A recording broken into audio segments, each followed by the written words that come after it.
what is up, guys? Welcome back to the Transparency, Breaking and Explosive. We all knew it. Nick Ballance and the FBI exposed by Cyray's expert report. I went over the first 23 pages of the report, 22 pages of the report.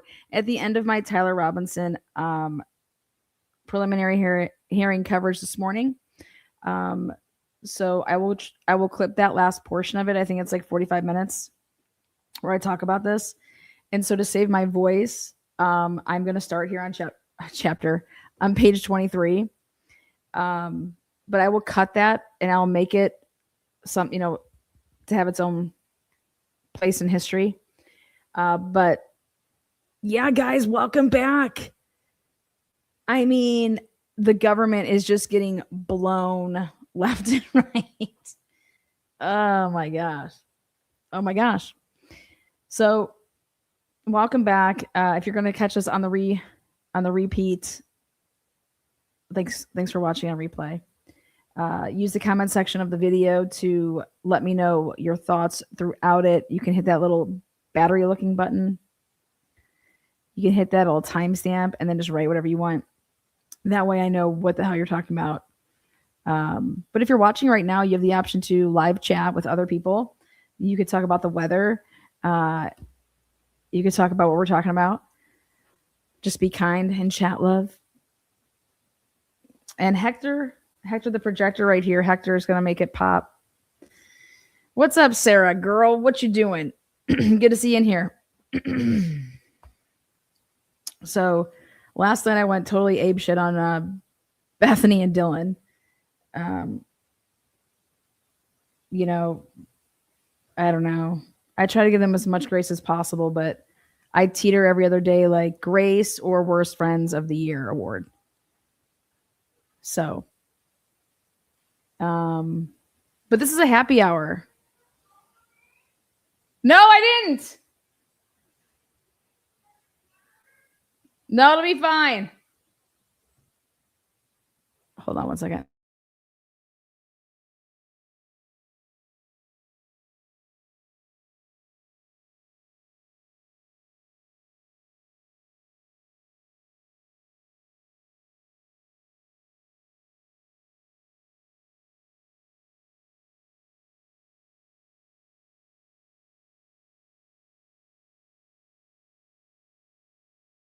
All right. Taking a look at something.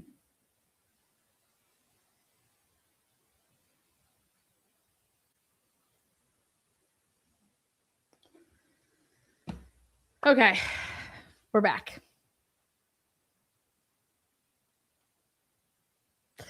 So Cyray,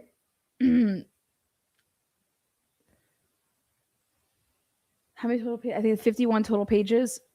On every single page, he lets the world know on every single page, not only do we have problems, okay, but this is not incompetence. This is bad actors. This is intentional. This is fabricated evidence. This is manufactured. This is unfucking believable. And I just want everybody to understand this timeline.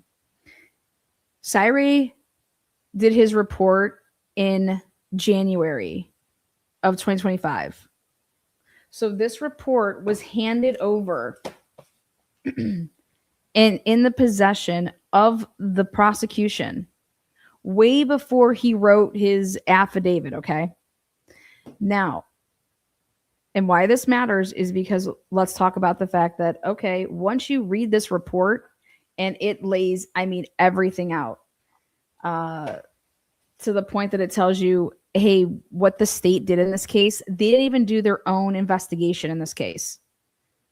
If they're going to say that someone's stalking somebody, like you would do certain things, they didn't do anything. In fact, Bethany Funk and Ethan Chapin, Cyray couldn't even do anything pertaining to them. Also Jack Decor, because guess what? They had all incomplete files with their phone shit. But the state never even tried to do the work that it claimed or attempted to claim in its probable cause, which was all this stalking, all this fucking stupid shit that we knew just didn't fucking happen. We knew that they lied, but this report lays out something completely different. This is how they did it. And this is, wow, they fucked with the coverage maps. And so what was going to be testified in front of a jury trial, like in front of the jury, was, hey guys, I work for the FBI and I'm so fucking credible because I work for the FBI. And I'm going to tell you that in Moscow and in Pullman, these are the coverage areas for these towers. And I'm going to make it look so good with my fancy, maps and graphs. Only guess what? Those aren't the coverage towers. Those aren't the coverage areas. You got to be kidding me. The level of deception and the level, like, I thought there was mountains of evidence against this man. You don't behave like this. Okay? This couldn't be your first fucking rodeo. How about that?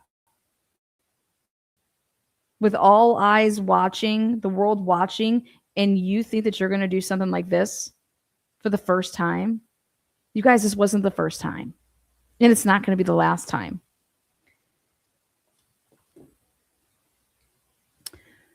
So, again, what Cyril does is go check out one of his episodes from back in the day, and he makes a map, right? He takes Google, and he'll take all the different cell phones, and he'll have them all be different colors. Hey, Maddie, I think Kaylee was given pink, Maddie was given blue. Ethan didn't have a color because we didn't have shit.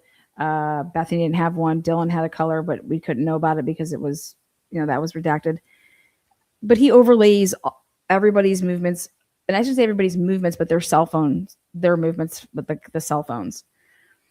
And he started from, June all the way until, November. And then even went further with Brian Kober up until December. And so to think that the state didn't even do anything like this is mind-blowing, because this is their case, right? But that they didn't even start to do it like in this investigation from the beginning, like in an investigative timeline, like we've been talking about, corroborating if somebody says something, all these different statements of all these different interviews, that nobody was gathering the information and being like, okay, hey, I'm command post over here. I'm gathering all the information and I'm putting it together in a cohesive, very organized case file. And so we're working like, we know what's going on. We know what we're doing. We know when we send somebody out what they're going to get, what their purpose is. And then we're expecting to get something back, like reports or phones. And then we're going to, download them. And you guys, they didn't do any of this from jump. These are very experienced people in these different fields, and they're different subject matter experts that were basically the investigators of this case, because the FBI was brought in right away. You have people knowing right off the rip that we need to hide everything that we do. There wasn't like this, we got to December 29th and oh my God, we got to hide things that we started with on November 13th through the 29th. They knew from jump that they needed to hide stuff. That means you have knowledge of what you need to hide and why you need to hide it. Because otherwise you don't know what to hide. If you don't have prior knowledge, you don't know. And that's what I've been saying, is we really have to look at these cops. We really have to look at the police.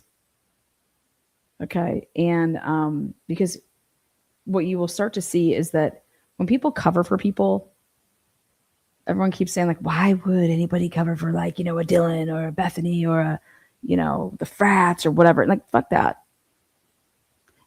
It could present as if that is what's happening. Sure. But that's not, they're not covering for a person. They're covering for themselves. They're covering for fucking home team. That fucking blue is thick. So,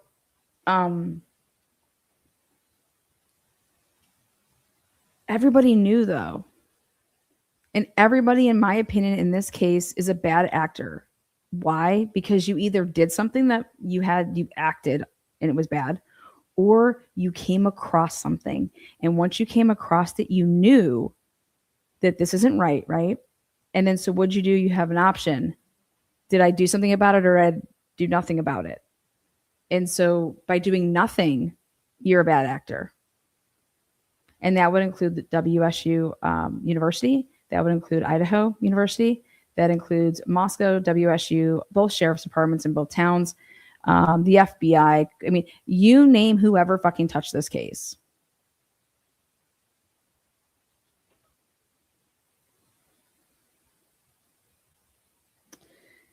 And Cy Ray's report in my opinion, puts a huge problem in the narrative of the lawsuit for the parents versus WSU because of the stalking shit.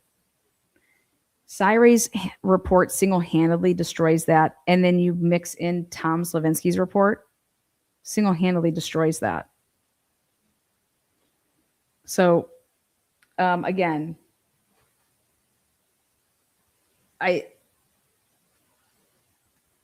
I knew that it was fucked up, but I didn't know how they went about, creating this fuckerage. And just reading this last night, I stayed up after I did my live with you guys. I couldn't go to sleep so I decided to read 1,045 pages, of which I skipped over a lot until I got into this stuff. And I didn't go to bed till 4 or 5 in the morning. But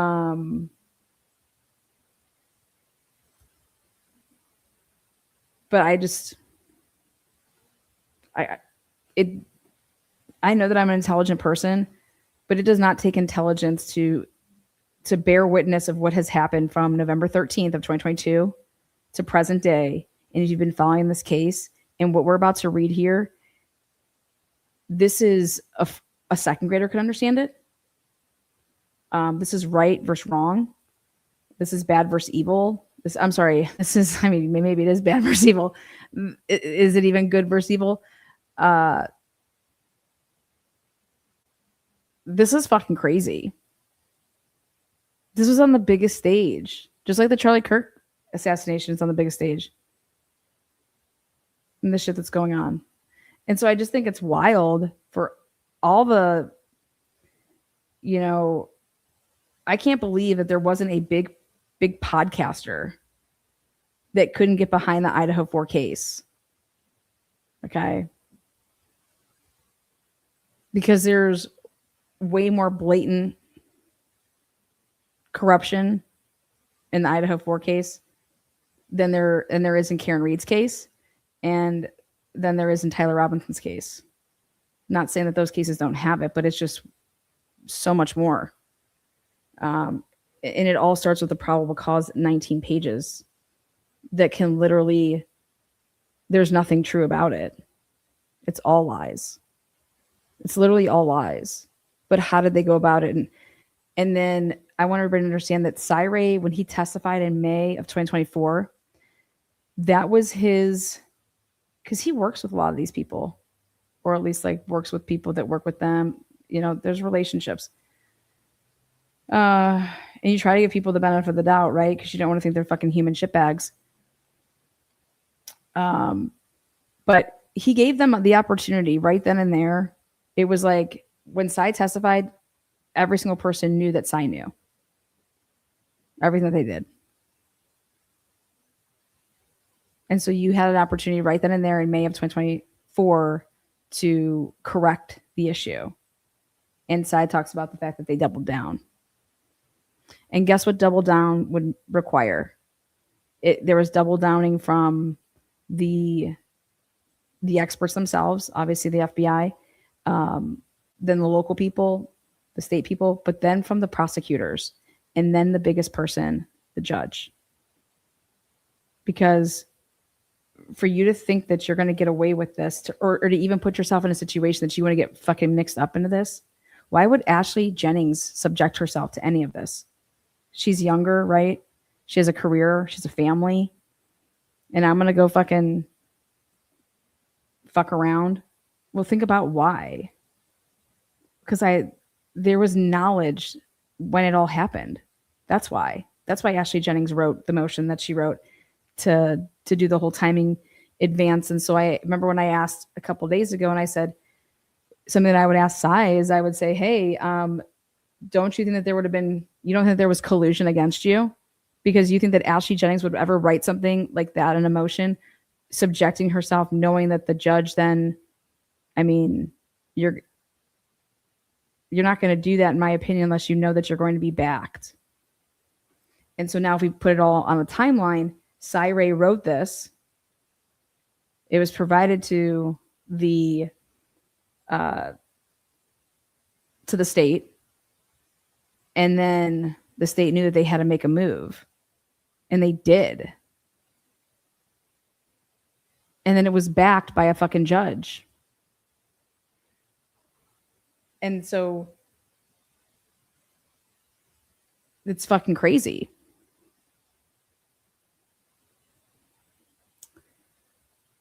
But that's what I mean by collude. Like, they colluded against him. So here, the FBI cast draft report is exculpatory evidence to Mr. Kohlberger as it represents a flawed review of the AT&T records that resulted in erred conclusions that plagued probable cause statements. It clearly shows the misrepresentation of AT&T data by Special Agent Ballance early in the investigation. Given Agent Ballance expertise in this field, it is unbelievable he would not have realized the errors being made. This, of course, is even more concerning after many of the misrepresentations on this slide made it into the final report after a peer review by an equally qualified expert in this field, Special Agent Kennedy. It is my opinion that this level of misrepresentation is not oversight or mistake. Section 5 is the FBI final report. The FBI final cast report is plagued with errors and tainted with omissions. And that's what a Franks is all about, all the omissions. The resulting peer review of the work product is clearly a rubber stamp of approval with no real analysis or fact finding taking place. There are repeated errors identified below that are not supported by the AT&T CDRs. A basic competent peer review should have caught these errors. Further concerning is the lack of documentation in the work product. There are significant findings within Mr. Kohlberger's AT&T call detail records that are undoubtedly exculpatory in nature.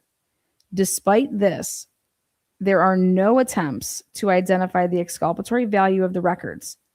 I have found no reports contained within discovery where law enforcement even attempted to document the clearly exculpatory evidence contained within the AT&T CDRs. Moreover, it is clear law enforcement was aware of this exculpatory evidence and still chose to omit it from all work product and or search warrant affidavits. The sheer volume of data that was requested for this analysis must be considered in evaluating the accidental and or intentional nature of the omitted exculpatory evidence. What Cy Ray said, I think a couple pages back, is he says, every error, it just happened to go the prosecution's way. I love stuff like that when it's like, okay, hey, they did all these crazy things. But like sometimes it helped them, sometimes it hurt them. No, it just fell every single time to help them. Law enforcement obtained 6 months of CDR data from all 4 deceased, as well as for Mr. Kohlberger. The enormous amount of data was requested to analyze for connections between Mr. Kohlberger and any of the decedents. This is a best practice and absolutely was a required component of this investigation because they're trying to figure this out.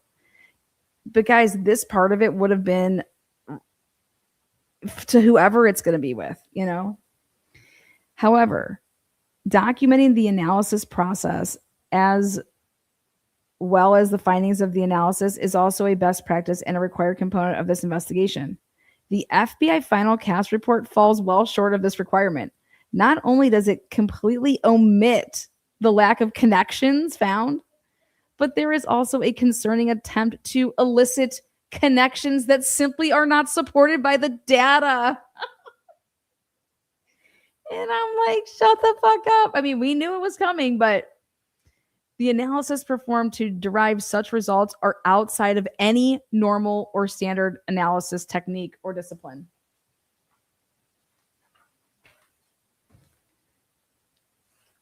Within this field and are nothing more than creative writing. Creative writing. Propped up with cherry-picked data snippets.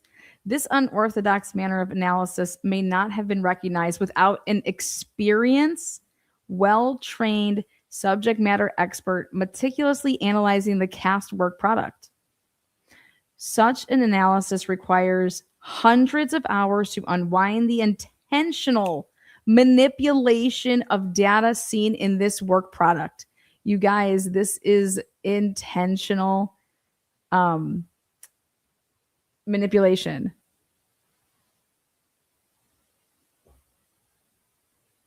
They manufactured these fucking coverage areas. I can't even believe it. I mean, they got creative with it, and then they just doubled down.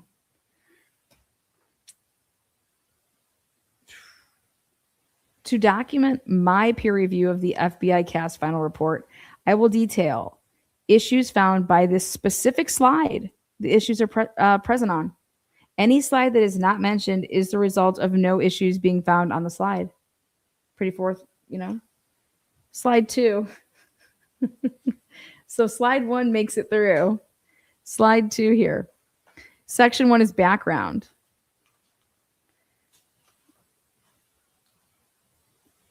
To date, I'm going to skip down here. To date, I have seen no evidence of a complete geolocation analysis in this case on behalf of the state.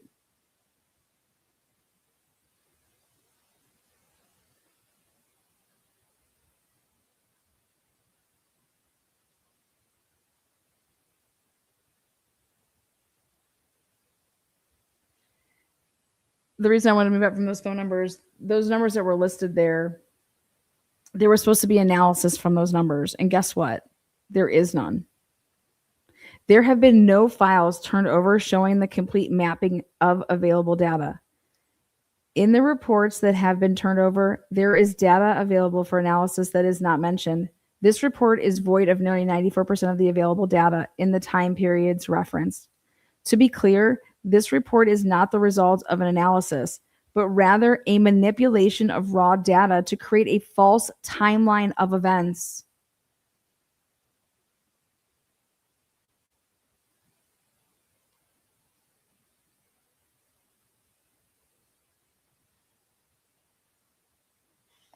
Section 2, methodology of that, slide. This section reportedly discusses methodology, but is void of methodology. Methodology is a system of methods used to perform an analysis. What Special Agent Ballance writes is not a methodology. Rather, it is nothing more than stating the obvious. Cell phone records exist. They contain location data, and they can be mapped. He avoids any real explanation of a methodology he used to analyze these records. If Special Agent Ballance mapped all of the cell phone records he was provided, analyzed them, and then created this report as a result, the complete mapping has never been disclosed. There is no attempt to provide any real description of his methods. Without knowing the methodology he employed and reviewing the raw mapping files he used to reach those conclusions presented in his report, it is nearly impossible to review his work. Dude, do you remember Hitler making excuses and saying, oh, because of the way Mr. Cyray doesn't blah, blah, blah? It's like, what are you talking about? He doesn't have any opinions. He didn't do anything. There's nothing here.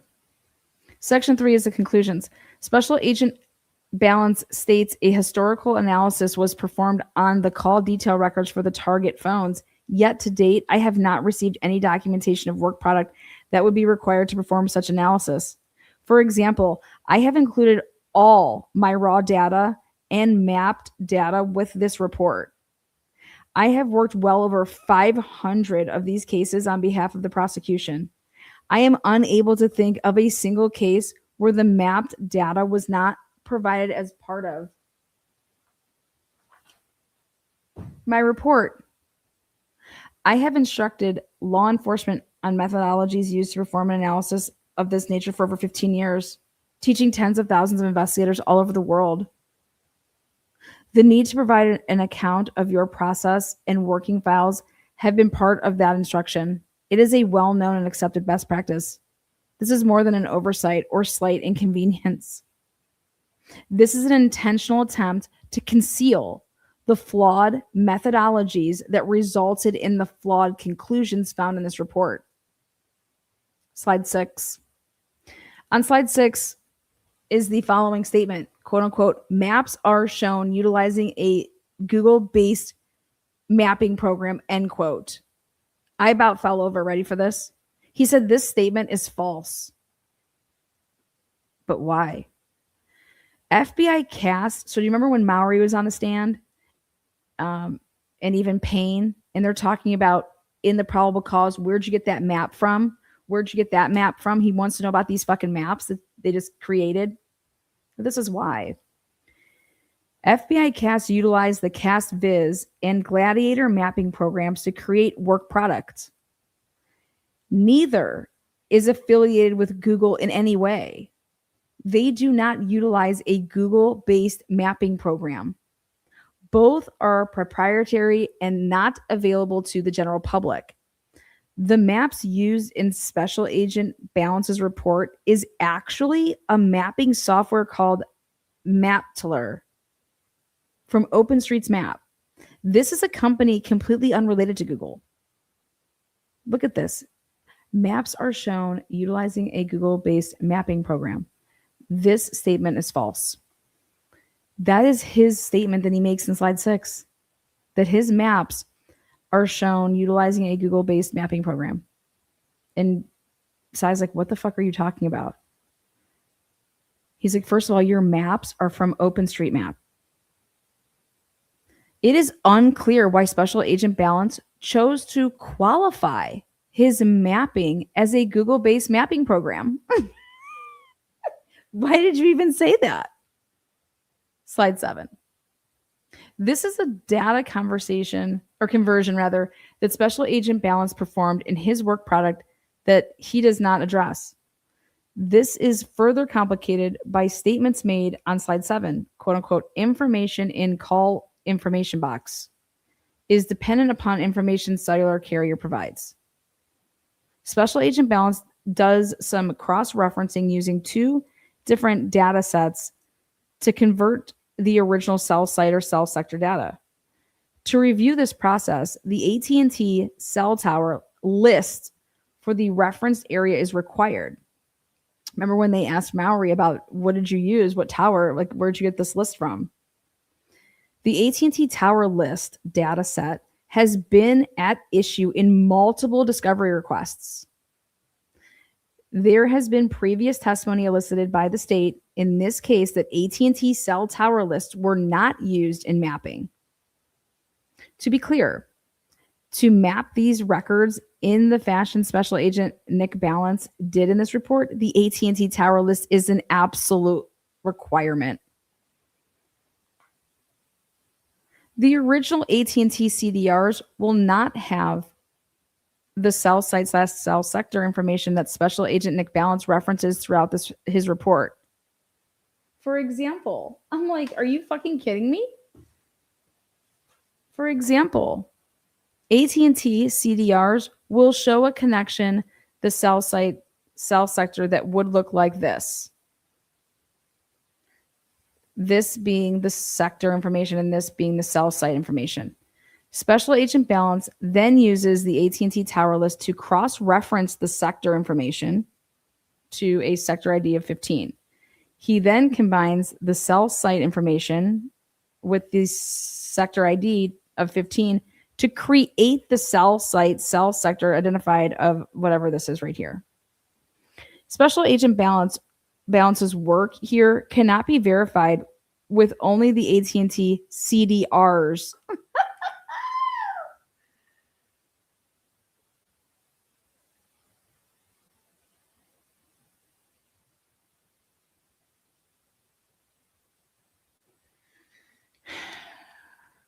Dude, it's like, think about when you go and take a math test and you have to show your work right. And the teacher just doesn't mark your paper wrong. X, through number 7, X. No, they take their red pen. They put the X through number 7 just to make, hey, you got that wrong.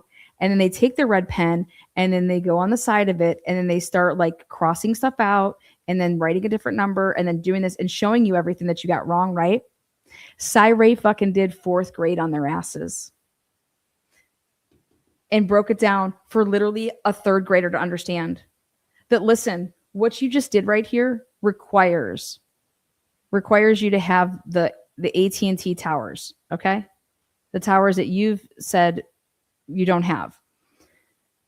To remove any doubt, any records mapped in the CastViz program or any other program that displays this conversion, an AT&T tower list was uploaded into the program and utilized by the program. To show here, this is what you would have needed that they're claiming that they didn't use. Slide 8.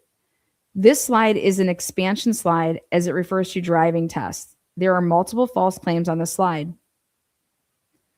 The dialog box stated coverage area, as previously discussed, this is an estimated coverage area and is far from accurate.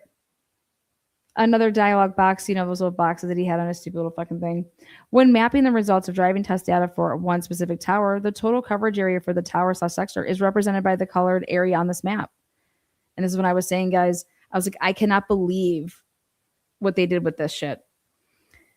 And again, that's the 42 minutes that I talked about earlier on my previous episode. As previously discussed, there is a software component that estimates the coverage area based on partial readings from a drive test. In no way does this represent the total coverage area. Slide 10. So this slide represents AT&T network and key locations. While the data on the map appears accurate, it is missing a critical cell tower that should be shown and discussed. And this is the southeast tower. Mr. Kohlberger's phone connects to this cell tower twice on November 13th, 2022 at 2:47 hours and again at 2:50 hours. And this is the one that I was talking about that Nick Ballance needed to have off of it. That's why they needed to say that it shut down at this time. Given the antenna that was utilized faces northwest away from Moscow, this cell site / cell sector is extremely important to any analysis of Mr. Kohlberger's device on November 13th. Special Agent Ballance chose to leave this connection out of his report and has left it out of this visualization. Mr. Kohlberger's phone regularly connects to this cell site, cell sector, and it should be represented here to help a lay person like you, me, the jury, understand the general coverage areas. Slide 13. This slide is a misrepresentation of the AT&T data. The slide shows 4 cell site sector connections between 2:12 hours and 2:48 hours. There are 50 connections documented in the AT&T report. Special Agent Ballance has concealed 92% of the cell site, cell sector connections from the AT&T report on this slide. Special Agent Ballance chose to end the time frame with 2:48 hours. Yet the phone is connected until 2:54. This error was repeated throughout nearly every probable cause statement written in search warrants referencing Mr. Kohlberger. while it may only be an error of 6 minutes, the cell sector connections that happened during that 6-minute period paint a very different picture. And this is where Ann Taylor failed. I don't know how she didn't know this, or I don't know if she just wanted to keep this a surprise. I don't know what the hell she was thinking. And this is so easy. You didn't know how to oral argue this in front of Hippler to say, Your Honor, they want to talk about 6 minutes. It's not 6 minutes. We are talking about coverage areas. We are talking about when a phone is moving around, during that 6 minutes, you can be on 3 different towers. 6 minutes could cover a pretty long, expansive, depending on where you're at. And in this case, Your Honor, and then she would explain that. I mean, what the fuck was she doing? And I understand she was playing the long game. The long game, going to trial, whatever the fuck, but I can't. So she's like, Sai says, that 6-minute period paints a very different picture than the narrative created and crafted in nearly all of the probable cause statements. The manner in which the 4 connections are mapped, it appears the device is on the west side of Pullman from 212 to 225. There isn't a gap from until 247 where the device has moved towards the east. This is a complete manipulation of the data. The device is connected to the AT&T network the entire time, from 212 through 254.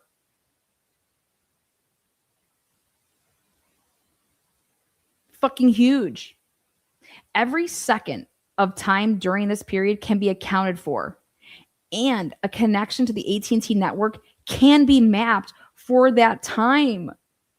When this is done, it is clear the device is not moving east as portrayed in the slide. Eliminating 92% of the available data for an analysis is a drastic deviation from well-known and established best practices. Unfortunately, this flawed analysis produced a flawed finding that was then shared with investigators at Moscow Police Department. Those investigators then parroted the flawed finding throughout their probable cause statement in this case. And see, this is where, Sai, why go here?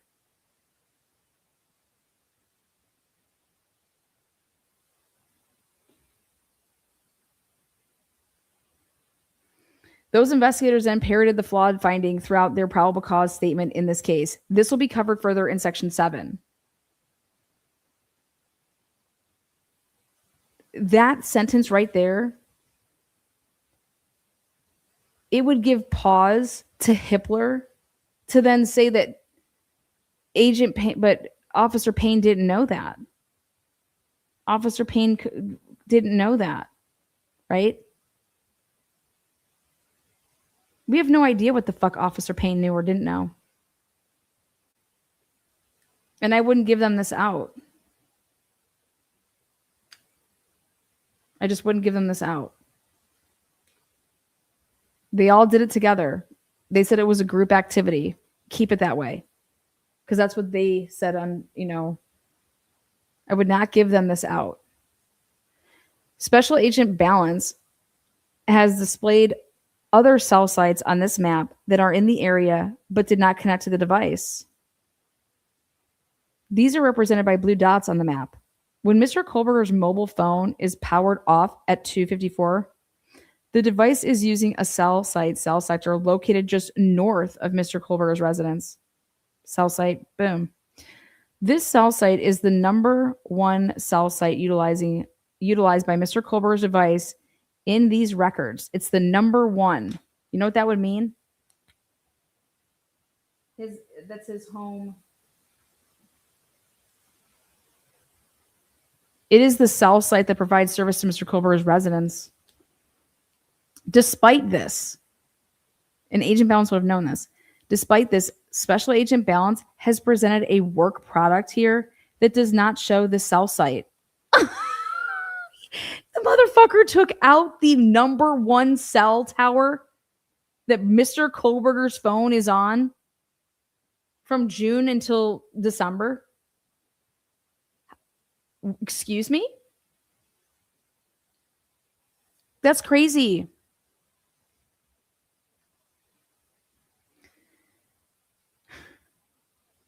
Despite this,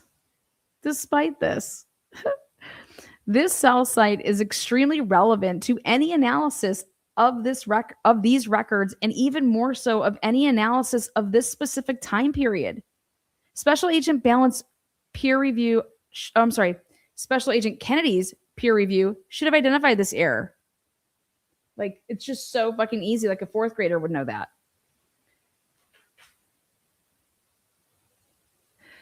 Like the issue pointed out above, other cell sites, this cell site and this cell site, have also been left off this map. The phone connected to both sites several times during this time period. When added to the map along with sector information, it shows a very clear picture. This phone is not traveling east towards Moscow as reported in the probable cause statements. Again, concealing these connections and cell site locations is a gross deviation from any competent geolocation analysis of this data. It is my opinion, aka Cyray's, that this oversight in the analysis is an intentional manipulation of the data. Do you understand my level of frustration now with Mr. Ray? Because I'm like, well, how the fuck can you write reports like this that I knew was going to be made public, and me to read the shit that you put in the book to say there's not bad actors? And then I get it in a way.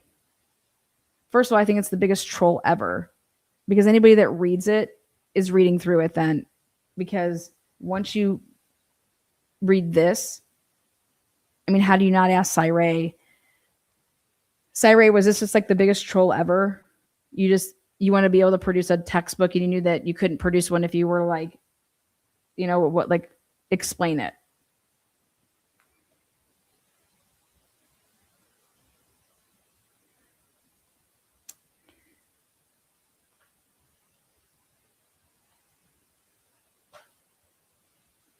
And now we can see why Cyray took this case on.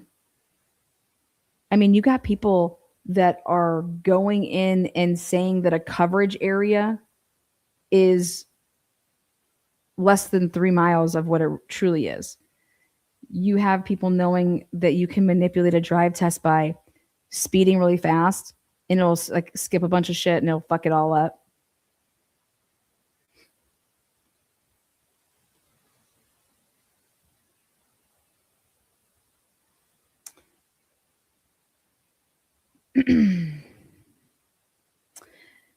There has been some communication by the state in reference to the disconnect time of 247 hours, when in fact it is 254 hours.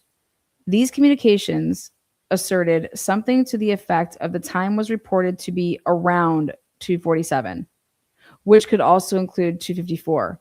Do you guys remember that shit? And so basically what Cyray is saying here is that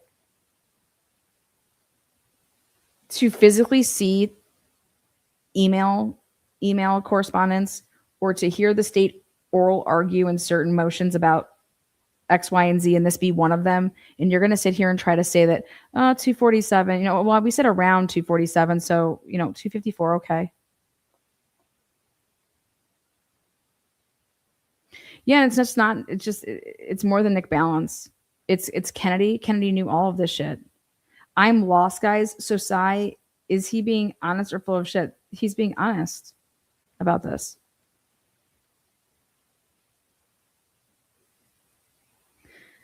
Cyray's thought is that we need to change this methodology anyways, and if I can help cases in the future, okay, that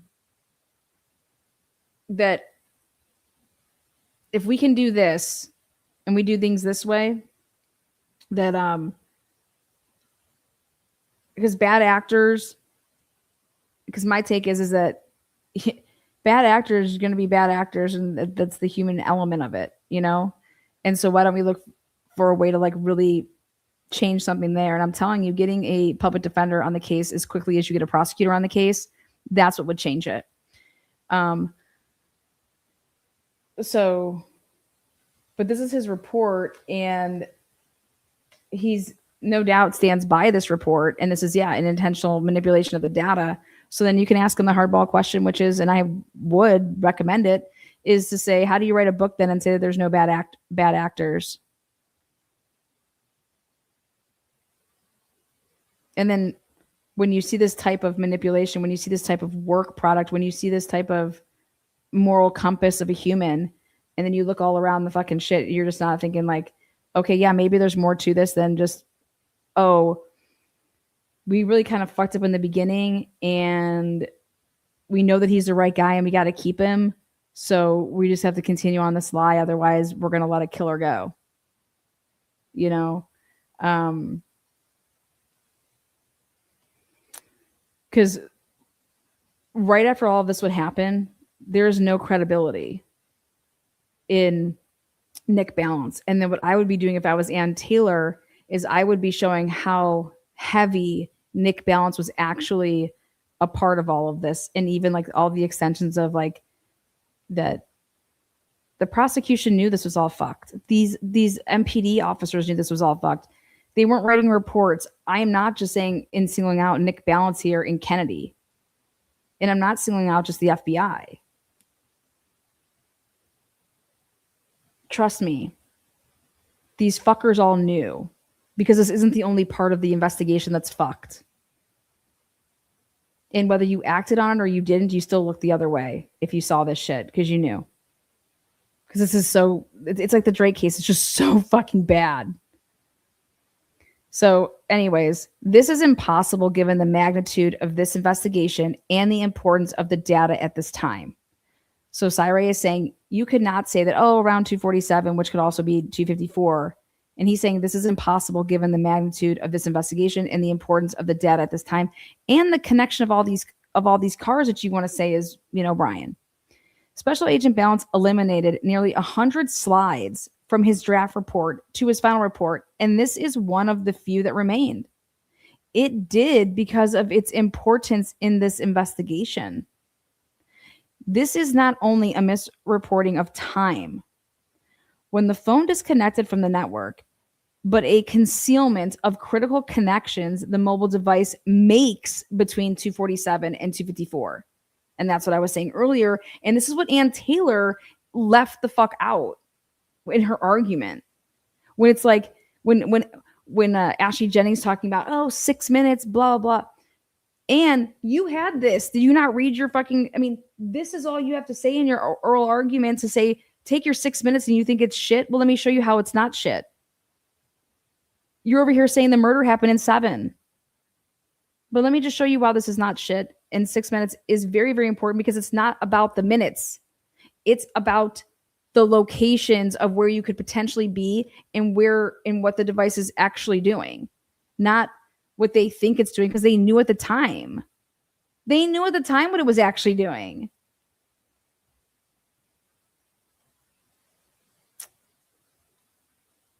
And Ann Taylor did not do a good job oral arguing that. I'm not saying that it would have made a difference, because Hitler could have just said, Ann Taylor could have said everything right, and Hitler's gonna, do what he's gonna do. But it's right here that this is not only a misreporting of time when the phone disconnects from the network, but a concealment of critical connections the mobile device makes between that time, because it's putting where Brian Colbert is located completely away from where the fuck they're saying. This will be further discussed in Section 7. This is a critical error that not only involved misreported connection/disconnection times, but omitted critical cell site connections. That has to do with geolocation. Coverage areas. Now, this is where everybody should just be prepared to puke. The issue of coverage areas used and omitted on this slide are possibly the most concerning of my analysis. And I said, I'm here for it. And look at me. Sick. You guys get ready to barf. Get ready to straight vom. If I was to see Ashley Jennings right now, I would buy her 5 shots, get her nice and liquored up, okay? And then I'd make her puke on herself. And I'd take some pictures and I would mail them to Bill and I would say, here's your slop tart. And Bill, we can go out and I can get you drunk too. This is disgusting, which you guys are about to read. Special Agent Ballance and Special Agent Kennedy spent several days driving around Moscow and Pullman, as well as areas to the south, of collecting raw data to help identify cell coverage. Despite the amount of effort put into this, there is no mapping or coverage areas depicted in the areas south of Pullman or Moscow. Not only is it missing from this slide, but it is also nowhere else in the CAST report or any other report disclosed. The coverage areas depicted on this slide are undersized and inaccurate as the result of both missing drive test data, Highway 270 east of Pullman, the most important part, and Terra View Road, and faulty coverage estimates generated by the GAR product. The FBI's raw data disclosed does not support these coverage areas. They just made up their own fucking coverage areas. So tell us how you really feel about Ashley Jennings. Blech. I know she watches. Hi, Ash. Give me a call, girl. Around 2:50, the device has multiple connections with cell site 424006, 424004, 424286, and 424199. The handoff pattern seen at this time is unique. It happens in a very short period of time. It is possible to determine very specific locations where the mobile device could be at this time by analyzing the drive test data from these cell sites to find common overlapping coverage areas. One possible location that would produce such a handoff pattern is found on the east side of the WSU Horticulture Center, located just north of Busby. The FBI's raw drive test data further supports this location. As such, it is expected to see coverage maps of this area in the report. This is an extremely basic skill in analyzing drive test data and is the entire reason drive tests are performed. In my analysis, I have compared both the FBI's raw drive test data and my raw drive test data in these cell sites and the handoff pattern mentioned above. In doing so, I found it is impossible for this device to have been traveling east on Highway 270 toward Moscow between the time of 2:47 and 2:54. Like, it's impossible. It's an impossible, like, you cannot. Any assertions the device may have traveled east around this time are inaccurate and not supported by the data, by their own data. Any illustrations or diagrams presented in probable cause statements that alludes to the device traveling east on Highway 270 around 247 are blatantly false. Blatantly false.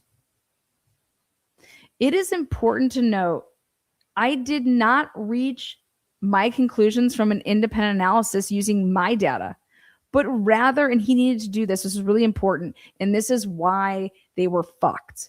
This is why the plea deal happened. Because it's one thing if you want to try to tell me that the data that I use and how I conducted whatever, that no, he used their shit. He used their fucking shit. This is an insurance policy.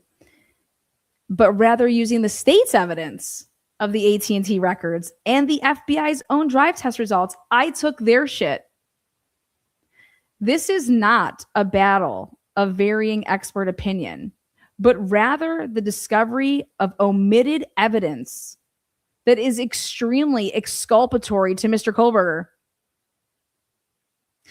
There is no doubt this omitted evidence played a major role in the issuance of search warrants as discussed in Section 7. Boom, the much larger issue. So you guys, that car is not and cannot be Brian Kohlberger, okay? So now we have a white car that's driving on 270 that they needed to explain who this was. But really now, who is it? Who's in that fucking vehicle? And what time is it at? You ready for this?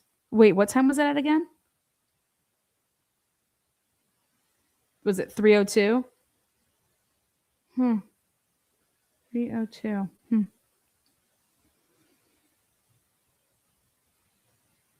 Who left work and lied about? Oh. Who found Brian Kohlberger's car?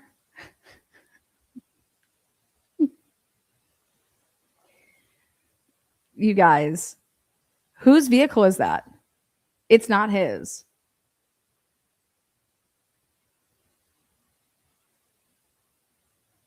It's going into Moscow, right? But then this is the other crazy part, is that they don't have that vehicle, or do they? And they buried it. Now the vehicle has to eventually get to where? Because it goes dead ends right into Moscow. It's because you can probably see the license plate, right? And we'd be able to make out who the fuck it was, right? And so they had to get, when not only did Brian Kohlberger just not get lucky to be seen on all those cameras, no, somebody was protected.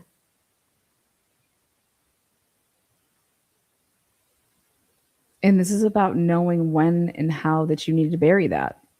Because remember, weren't those neighborhood canvases and everybody went out to go get those cameras, like, right away, way early on? Yeah. Fuck these people. Fuck them. They buried this. That's why Ann Taylor was asking, where's those cameras? Where are those cameras? Because, and so think about this. If her client is saying, I didn't go that way. That's not me. Fucking A. If you get my phone stuff, it's going to show I'm over fucking there where I was da-da-da. And basically Cyree, puts it out here. Bunny. Super sticker. Layla, thank you so much. Super sticker. Dream out loud. You too. Okay, I will. Thank you. Welcome to membership land. Kay Schmidt bought 5 memberships. Common Sense Ain't That Common bought 5 memberships. Mama J's like, fuck yeah, we got to get more people involved in this shit. Mama J, thank you. Common Sense Ain't That Common. Thank you. And Kay Schmidt 8 kicking it all off.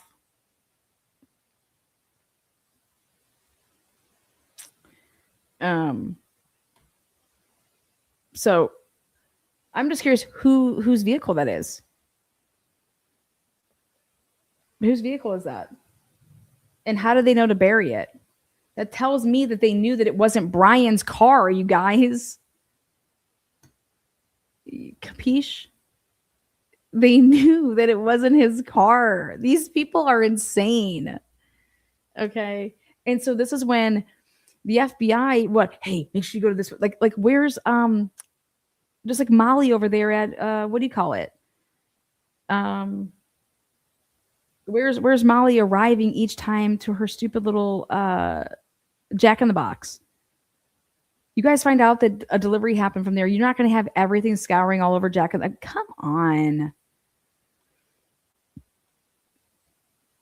Looks like the DoorDash was coming over there with that. Potentially. Who knows? Anyways, slide.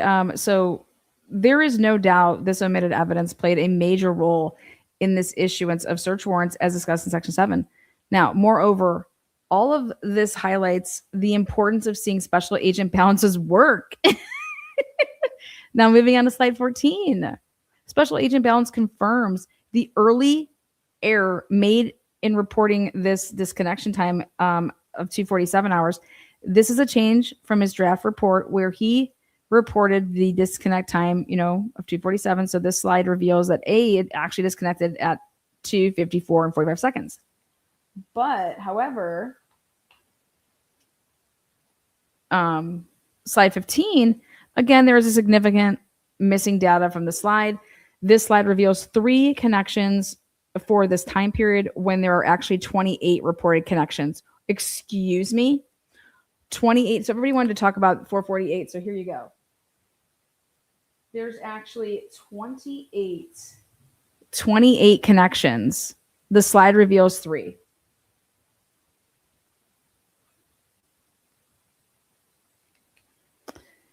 In the manner these connections are reported by Special Agent Balance, it gives the appearance the device is moving south. Special Agent Balance is showing 2 connections at 448 and at 453 to cell site, boom, boom, just south of Moscow.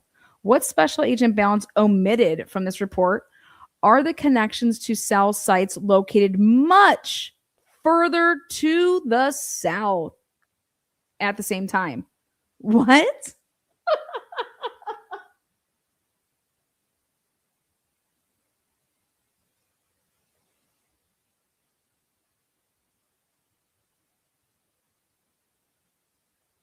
Much further. You guys, much further to the south. Because now we have to start getting into time of the crime and how far could you possibly be?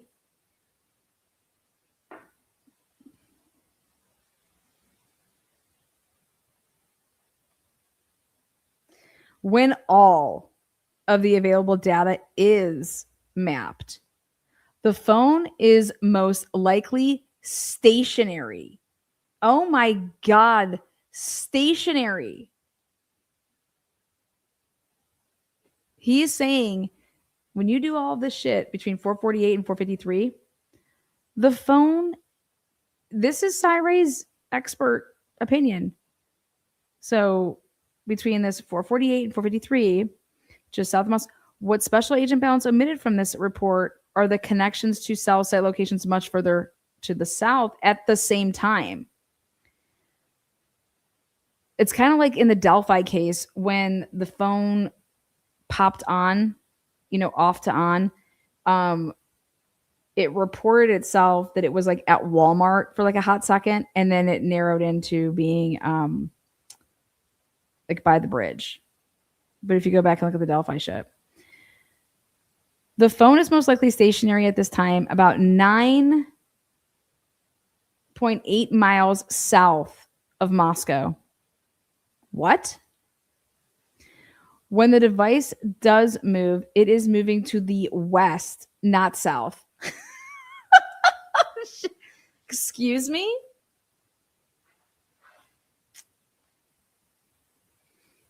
Again, you guys, this is crazy. This is fucking crazy. Again, this error in analysis found its way into numerous probable cause affidavits. This will be discussed further in section 7. The search warrant used to AT&T for Mr. Kober's records included a request for the historical precision location information data. This data was provided by AT&T. As discussed earlier, the reliability and accuracy of this data can widely vary and should be used with caution. With that said, it appears Mr. Kober's device is using a map application, possibly navigation guidance at this time. What? Wait a second. Do you understand that this would blow up the Barnhart's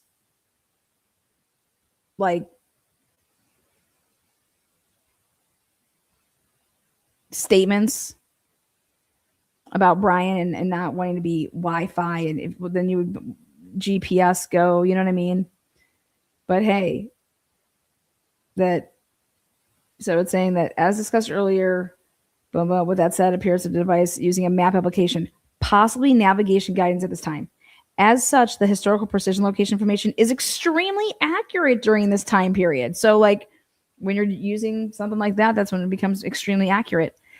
The accuracy is at such a level that it would be mathematically impossible for the data to perfectly match the speed and route mapped, and as such can be presumed reliable. All data should be considered and reliability determined through a competent analysis. Like, what are you doing? The addition of the location data in this report, specifically this slide, would clearly show the device is not traveling south as implied. It would also be in stark contrast to the map depicting the possible route used in numerous search warrant affidavits discussed further in section 7. So size, like, I can tell you the exact way that this car traveled from beginning at 448. There are missing connections in the report between slide 15 and 16. Slide 15 ends at 5:03 and slide 16 begins at 5:20. There are more connections to the AT&T network during this 17-minute period that are not illustrated here. These connections further support the device traveling west, not south. Of particular interest is the fact that the map presented in search warrant affidavits illustrates a possible route cannot be supported with the FBI cache report because of this missing data. Given the significant role the map illustrating, Mr. Kohlberger, so listen to why they can map out those 17 minutes. Because it would out the fuckerage that they did for other things. So that possible route played in establishing probable cause. So let me just tell you that again really quick. These connections further support the device traveling west, not south. Of particular interest is the fact the map presented in search warrant affidavits illustrates a possible route. It cannot be supported with this FBI CAS report. So what they presented in probable cause, that little mappy poo, it cannot be supported because of this missing data. Given the significant role the map illustrating Mr. Kohlberger possible route played in establishing probable cause, it is reasonable to expect a detailed analysis supporting the information relied on in affidavits to be presented in this report, yet it is missing. This will be discussed later in section 7. So Sy is also methodically going through and would have testified to the fact that they knew what they needed to leave out and how they had to go about it so that they wouldn't out themselves somewhere else. Okay, so it's like a liar. Okay, think about it. Like, you lied and now you're like, oh my God, I got to make sure that I got to tell so-and-so so they don't fuck up and say something. You know what I mean? Like, that's like you start having to, oh God, if I mention this, then that lie is going to be, it's fucking nuts what they had to do. Slide 16. To think that this was in the hands of the prosecution before Syray was called a conspiracy theorist. Slide 16. The slide shows a total of 2 connections. During this time frame, there are a total of 26 connections. Again, more than 92% of the available data is missing. If these missing connections are mapped in addition with the historical precision location data, the inaccuracies of the previously mentioned coverage area comes to light.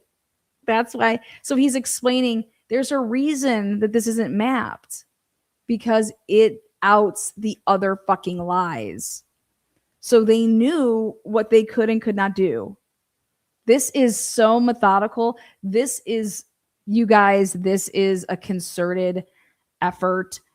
Multiple people made this motherfucker pop like this. And then the judge sealed the deal. Remember, it was the judge that said, hey, have you guys talked about any plea deals? Let's go back and think about that. Judge Hitler would have had no choice but to do some crazy ass things that he did not want to do.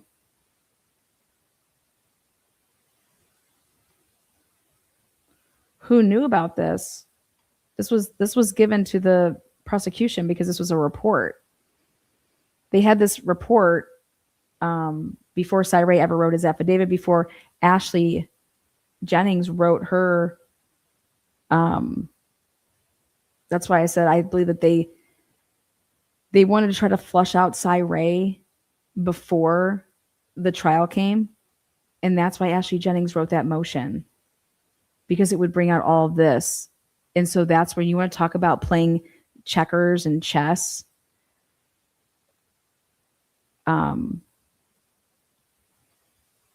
The hand that Ashley Jennings and the prosecution played by putting in that motion in limine for the timing advance records, it was to flush all this stuff out early and label Cy Ray and get, the media and do all of that. But in order for that to happen, you have to know that Judge Hippler is going to play ball. That's what everybody should be just blown with,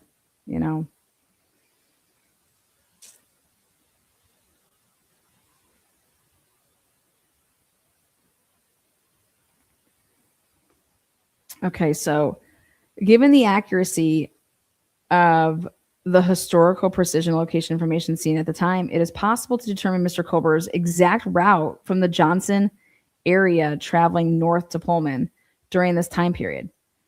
To such an extent, it is possible to even determine the speeds traveled along the way. When matching this level of location detail to connections seen in the AT&T records, we can determine the mobile device's exact location during these connections.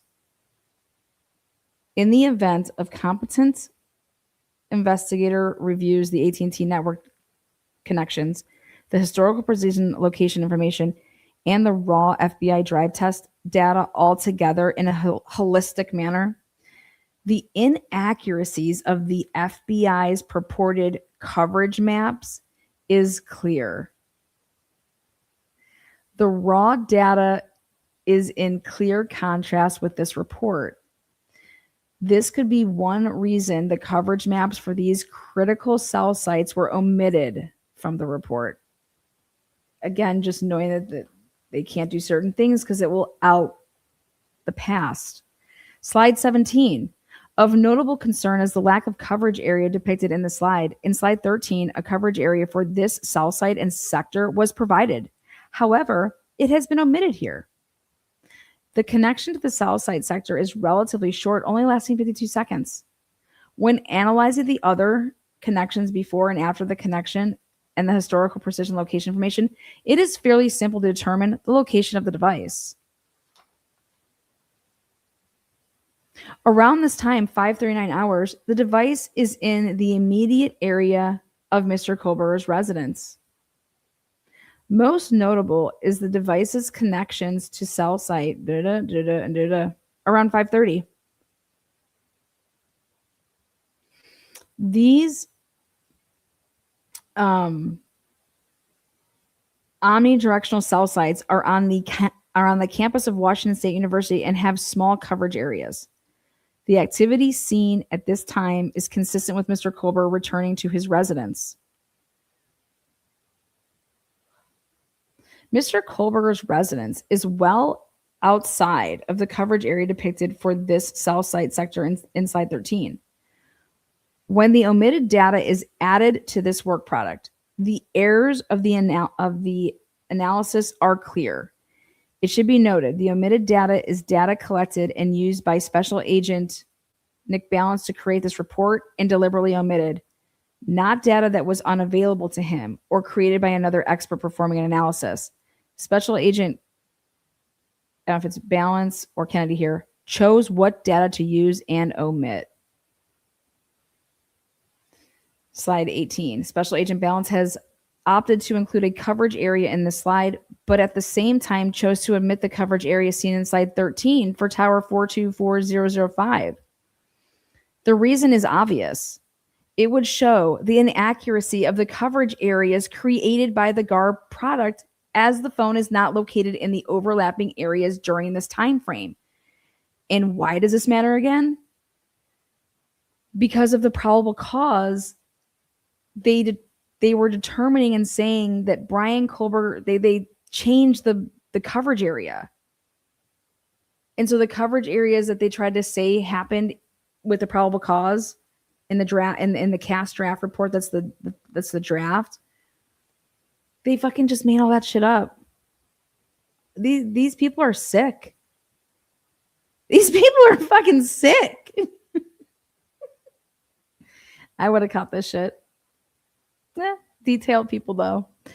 There are 5 connections represented on this slide during this time period in the AT&T data. There are a total of 19 connections. He only talks about 5. Based on other evidence and data, Mr. Kohlberger's device is located in the immediate area of his apartment around this time, denoted by the yellow marker on the slide. During this 1 hour and 51 minute period, the device connects to cell site 3 times. For the FBI coverage maps to be accurate, the coverage area of this would need to overlap coverage area for this in the area of his residence.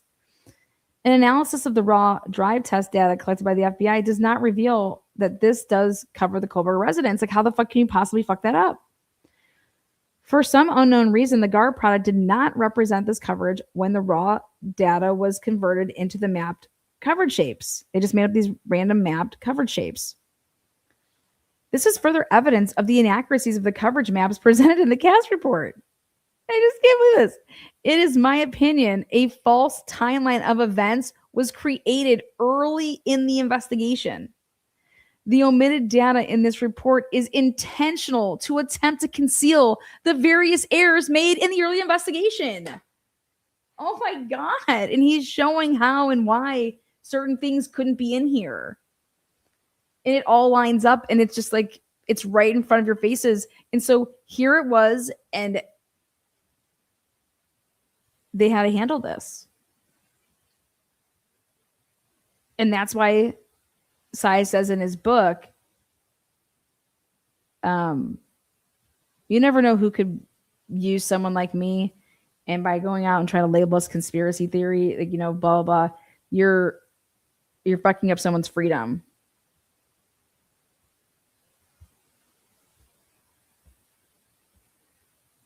Like, who do you think you are?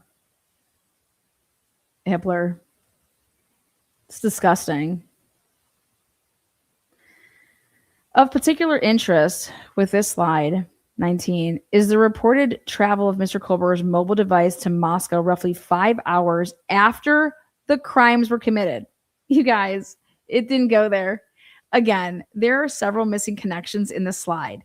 In trying to capture what the network activity of an AT&T device would look like when traveling from Pullman to Moscow, there is no better control sample than using Mr. Kohlberger's own device. Like, just use his device because it'll show you. In essence, we have this controlled sample of network activity here.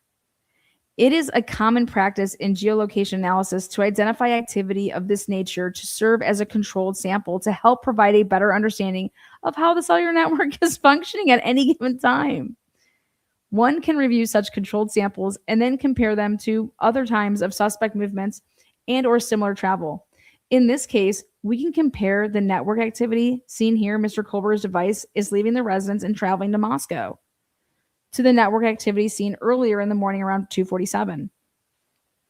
When this is done, it becomes even more clear. Mr. Kohlberger's device was not traveling east, nor was it on Highway 270 traveling toward Moscow. The network connections seen between 247 and 254 are completely different than what is seen here. Such a comparison is conveniently missing from Special Agent Balance's work on this case. You guys, he claimed that he went fucking back to the next morning. It looks nothing like the 247 to the 254. Like, hey, let's see what he did. You saying that he went back there in the morning. Oh my God, let's take a look at this. It doesn't look anything like that.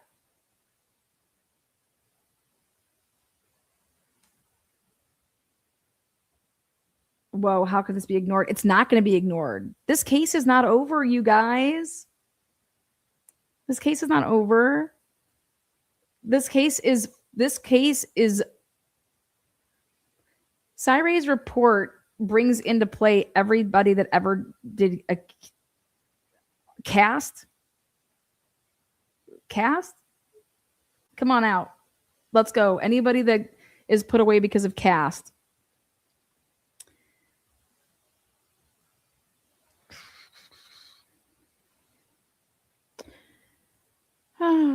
These fucking idiots. Going right here. This is amazing, though. Slide 20. There can be no argument that Mr. Kohlberger drove by any one of thousands of other homes or businesses, as the South Side cell sector represents. Slide 20 also covers the majority of the population of Moscow and the dense area of Moscow. To date, I have not been provided with any corroborating evidence, surveillance video footage that would have been available and captured Mr. Kohlberger's vehicle around the crime scene. Remember what I've been saying, you guys? I'm like, guys, they had this available, fucking all this data. Not only do they have the data, now go use the fucking cameras that you have. And that one that's at 112, oh, that puppy you can do a lot with because it can go back so far. Go find me any camera in that area when you have his phone doing whatever the fuck you say it's doing over in that area. You know, stalking. Here we have it in black and white. They could not provide it. They could not find it. I fucking love it. To date, I have not been provided with any corroborating evidence. Surveillance video footage would corroborate goes back in that area that morning. That would have been available and capture Mr. Kohlberger's vehicle around the crime scene. Special Agent Balance's theory appears to be Mr. Kohlberger's device utilized this particular cell site. Therefore, he must be at the crime scene. That's his theory. Well, in my opinion, this is a reckless assumption because that same cell site covers much of the population of Moscow. There is not enough detail in the AT&T CDRs to be specific enough to make any determination of Mr. Kohlberger's precise whereabouts, especially down to a 100-meter accuracy. I said, boom, fuck your 100 meters and shove them soap up your ass. Slides 21 and 24.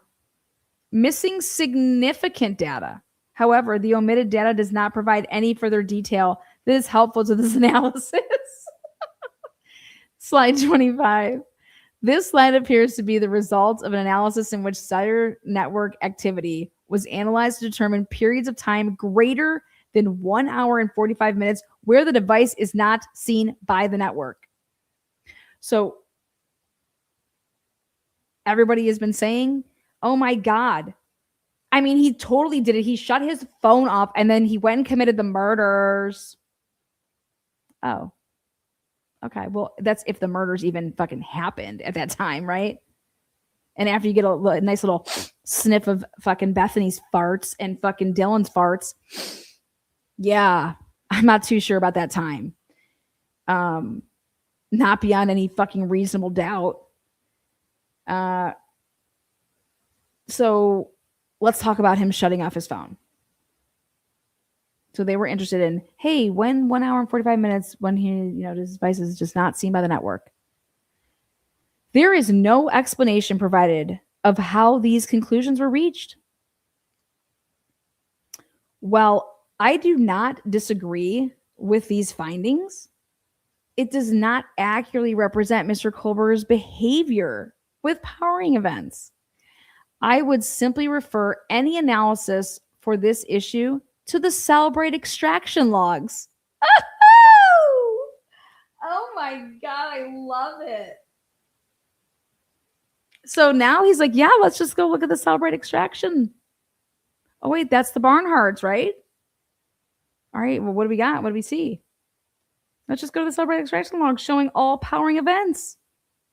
In reviewing that log, it is common for Mr. Kohlberger to power the device off for extended periods of time. Oh my God. Fucking dead. Absolutely dead.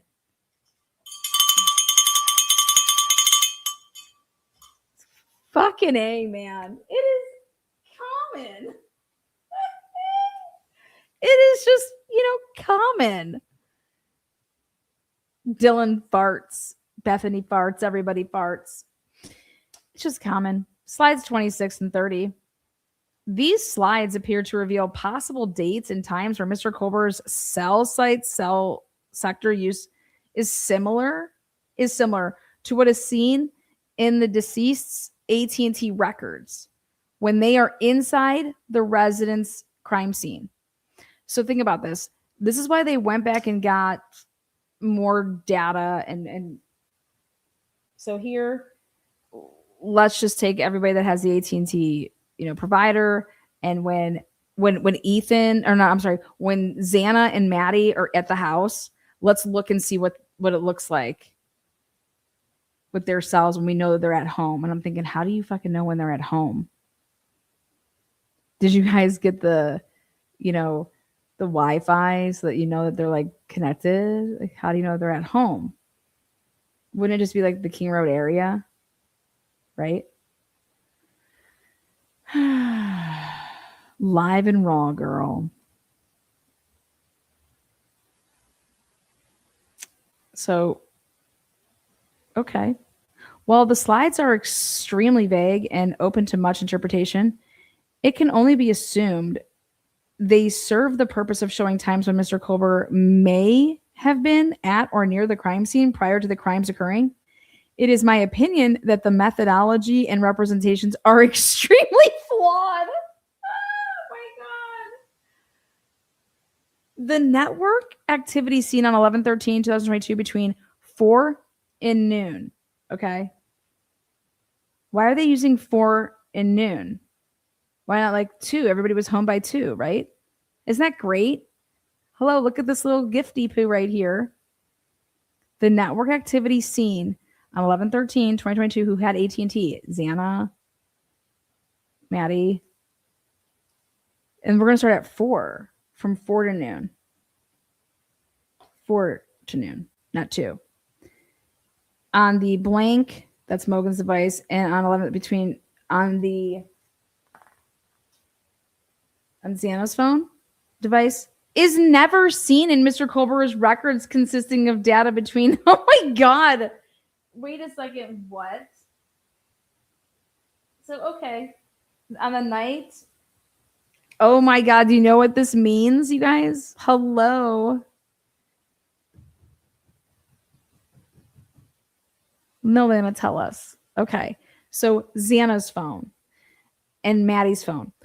What those phones are doing from 4 in the morning until noon, what those look like at that time on the network, okay? It is never seen on Mr. Culber's records like that. So,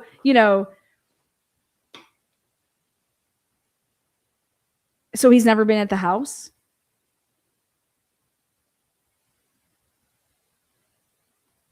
Yeah, pretty much. But yeah, like during this time to this time, Mr. Culber's device is never seen, like how those are Mr. Culber's records consisting of data between that time with that, like what theirs is looking like on the night of the murder.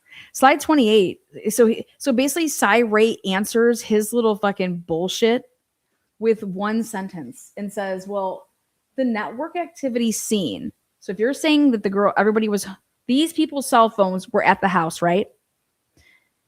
Because they're dead and their phones are just there, right? The network activity seen on 11/13 between 4 a.m. and noon, because Maddie Mogan has AT&T, Xana has AT&T, Brian Culber has AT&T, okay? So what it looks like on their device, those two AT&T devices, and they're supposed to be at home, right? He's able to debunk whatever the fuck he wants to say, Nick Ballance, with this one sentence, which is, well, that's interesting. Because what Maddie's phone looks like during that period of time and what Xana's and their AT&T at that time, well, it is never seen like that in Mr. Culber's records consisting of data between June and the night of the murder. And you guys say that he's just what? at the house, chilling right behind the house, looking at him. He's probably calling over Murphy. Get over here. You want a steak? Probably petting, staring at him, looking at him. And I said, holy shit. That's like, I mean, this is Cyray's, this is his wheelhouse. And here's me. Wow. Like, that's fucking crazy. And this is, I'm telling you, this statement right here crushes Steve Gonsalves's lawsuit.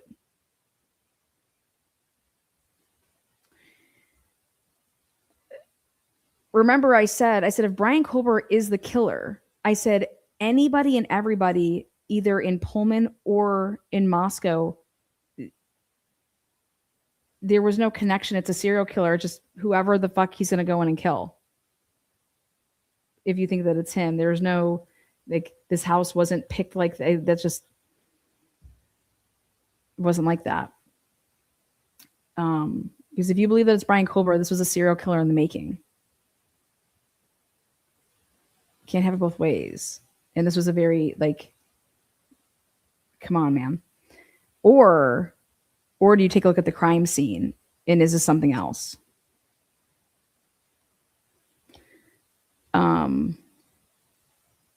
So now slide 28 represents a 100-meter radius around the crime scene. Again, the methodology used here is extremely vague, but it appears to be some attempt to say if Mr. Kober's mobile device is using a specific cell site or cell sector, he could be within 100 meters of the crime scene. The device could be anywhere else that specific cell site or cell sector cover, which is a larger part of Moscow to include most of the University of Idaho, you dipshit. Look at how he was going to try to lie to the jury and make this seem special by saying, you see this right here? See this little area here?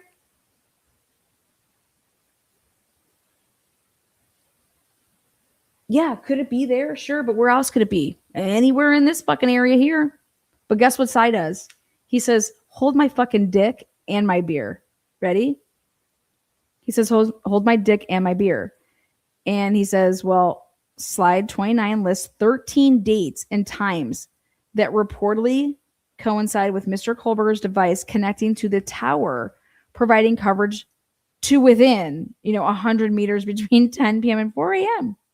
This is a complete misrepresentation of data and acceptable analysis methodologies. Everything about it. The AT&T records provide detailed information on what is known as time on tower. This data reports in seconds how long a device was connected to the specific cell site / cell sector. Time on tower can be extremely helpful in analysis of this nature, as it helps identify when a phone is loitering in one area opposed to traveling through the area. It would be common to consider such data in an analysis of this nature. I can find no mention of time on tower in any of Special Agent Balance's work product. Say it ain't so, Joe. So I will address each date, he says. The 9th. So now, guess what we get? All those dates that we never got? Like, oh my God, he was there 13 times. We get the 13 dates. I'm like, oh, fuck yeah, I'm so happy because I want to plot this shit. I'm going to see what the fuck was going on. I want to know, let's get it. So the first date, 7/9. And then it said from 11/10 to 11/10. I said, excuse me? Well, Cy says, Mr. Kober is at a pool party on this afternoon or evening. The AT&T records are consistent with Mr. Kober being at the pool party at the Grove Apartments, which is right next to the police department. Mr. Kober's mobile device activity is consistent with him leaving the pool party in Moscow and returning to Pullman.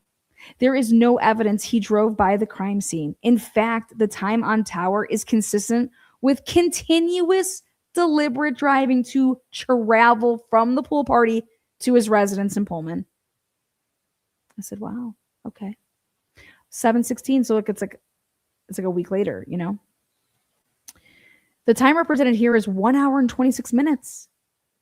Given the time on tower data is in seconds, I will convert this time in seconds, which is 5,160 seconds. Okay.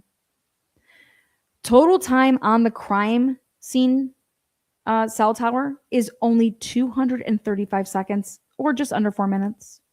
I said, what? What? Yeah. Between the time frame above, Mr. Colbert's device utilizes a connection to the crime scene cell site sector for less than 5% of the time Special Agent Ballance reports he's there. So let's even say that, let's say that it's just because he's on the cell tower, okay? Let's say that he went to the house. He was in and on that cell tower 200 motherfucking seconds out of the 5,100 seconds.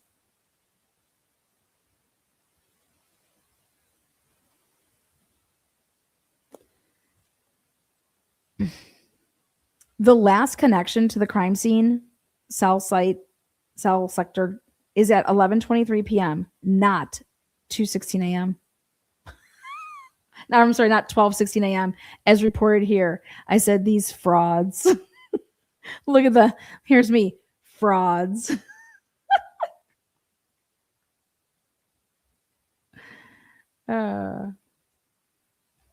I don't even see Jeff H in here. I probably have him blocked because that's how an adult handles herself. But feel free to type in chat, love.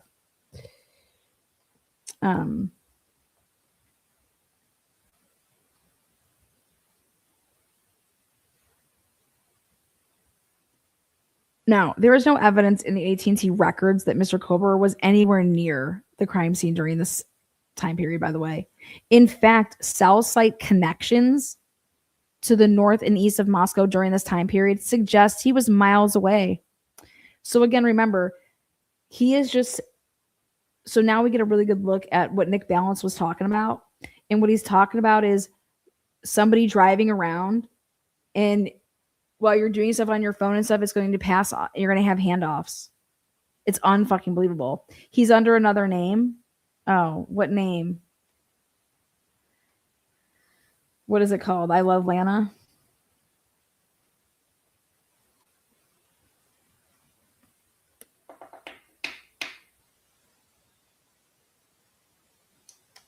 I have no idea. Lana, you can do it. You're big enough. I have no idea what the fuck you're talking about. Is this you, Jeff H? You want to debate? Come on my show on Sunday night.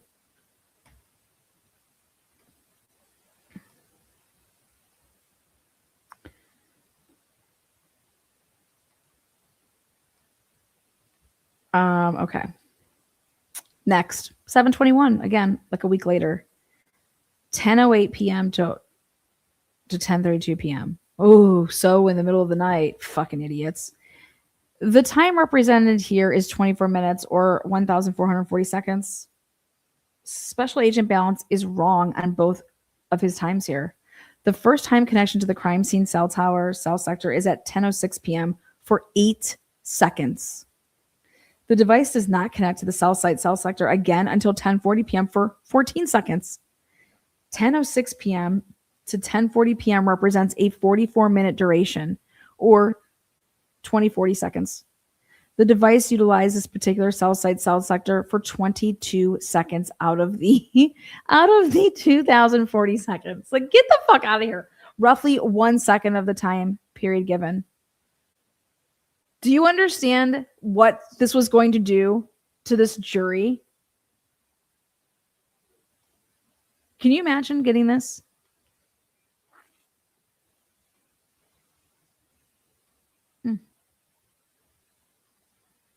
Ballance is quite the little liar, right? It's fucking crazy.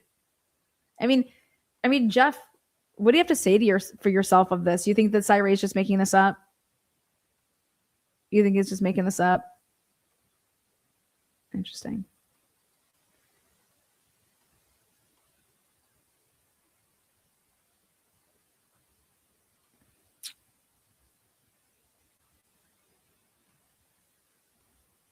I don't know. I don't see you anymore, Jeff H. You probably went home. Take your ball and go. Ridiculous. Ridiculous. This is unbelievable.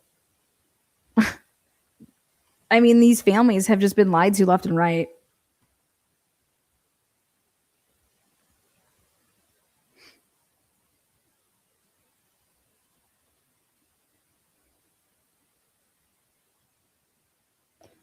The handoff data clearly shows that the cell site cell sectors was only assessed as the device passed by the cell site when arriving in Moscow and when leaving.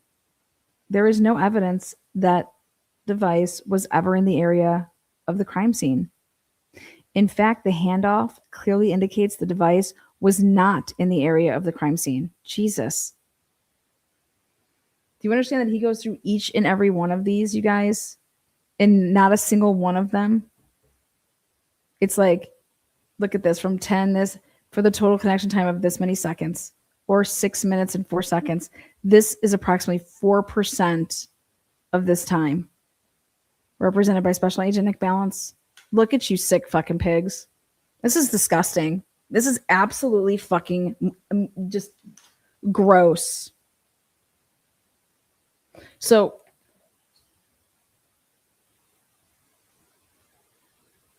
look at this. 7,920 seconds from this time frame. But he misreports the time. It's actually this, not this. And the last connection scene is at 1:05 and not this time. So, like, here, Cyree is just like, you don't even have it right. But he was there for less than 3 seconds of, or less than 3% of that time, for 200 seconds out of the 7,920 seconds.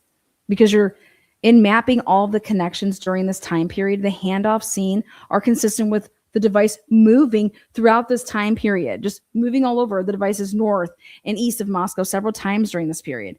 There is no evidence the device was anywhere near the crime scene.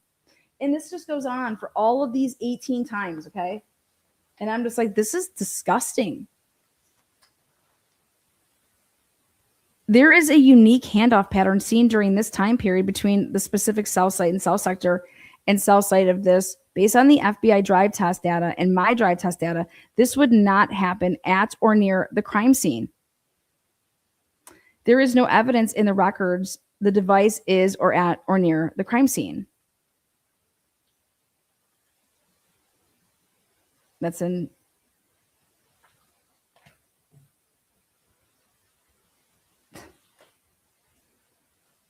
(8/18) was the day before school started, or right here was.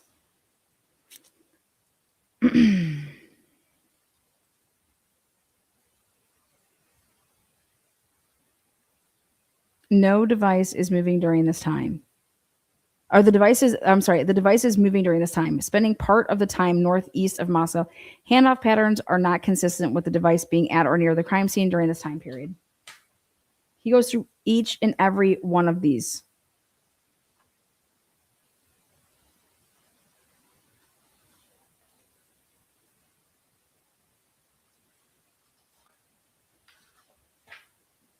Let me get into this one. The device does not report any connections to the network between 9:25 p.m. and 10:44 p.m. The device is not using the specific cell site identified by Special Agent in this part of his report as the last cell site the device connected to or the first cell site it reconnects to. Based on another handoff information around this time, the device appears to be in the northeast part of Moscow. Here, 11/7.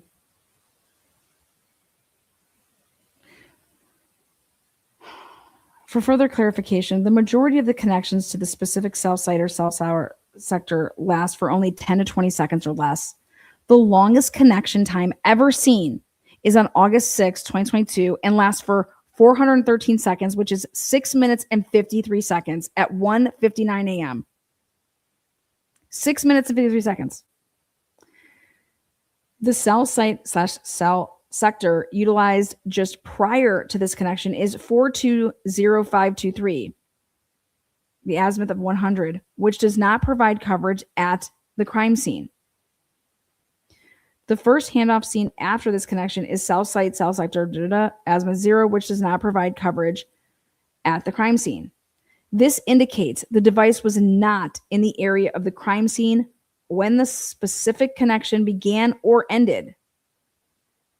The length of this connection was found to be extremely rare.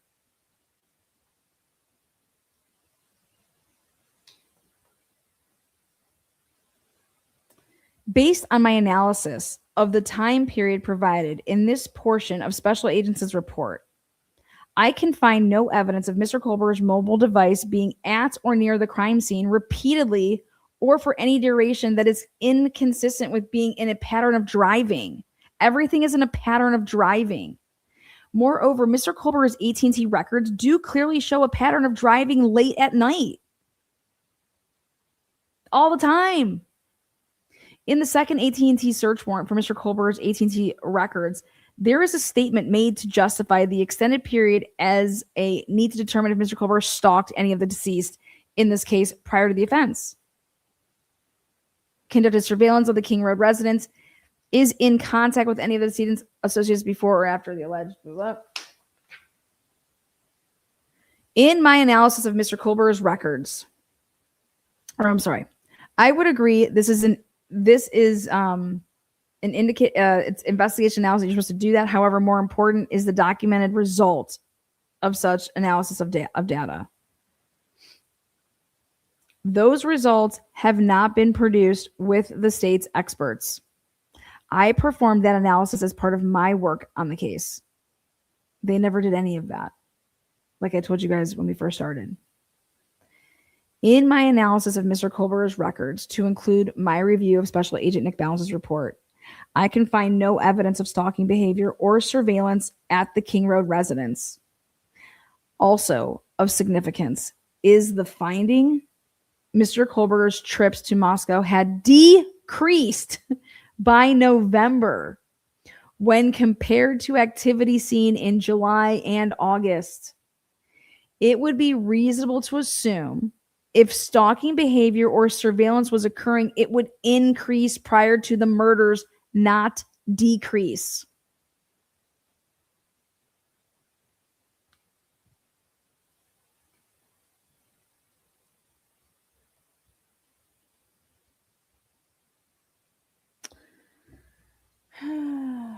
Section 6, other geolocation data.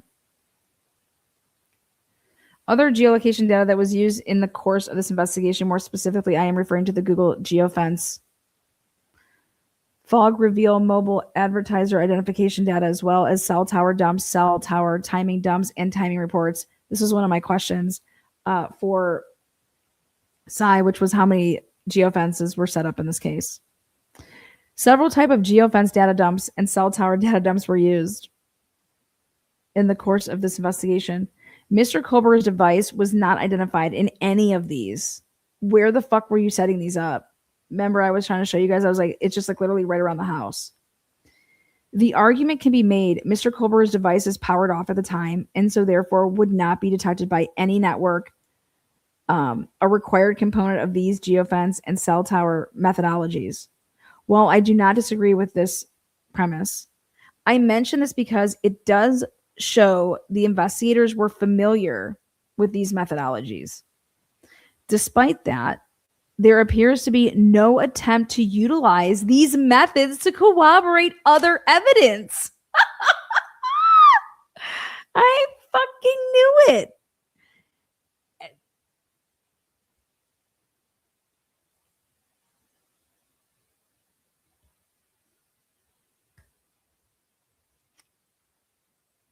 They were just letting shit stand, and they have ways to vet it.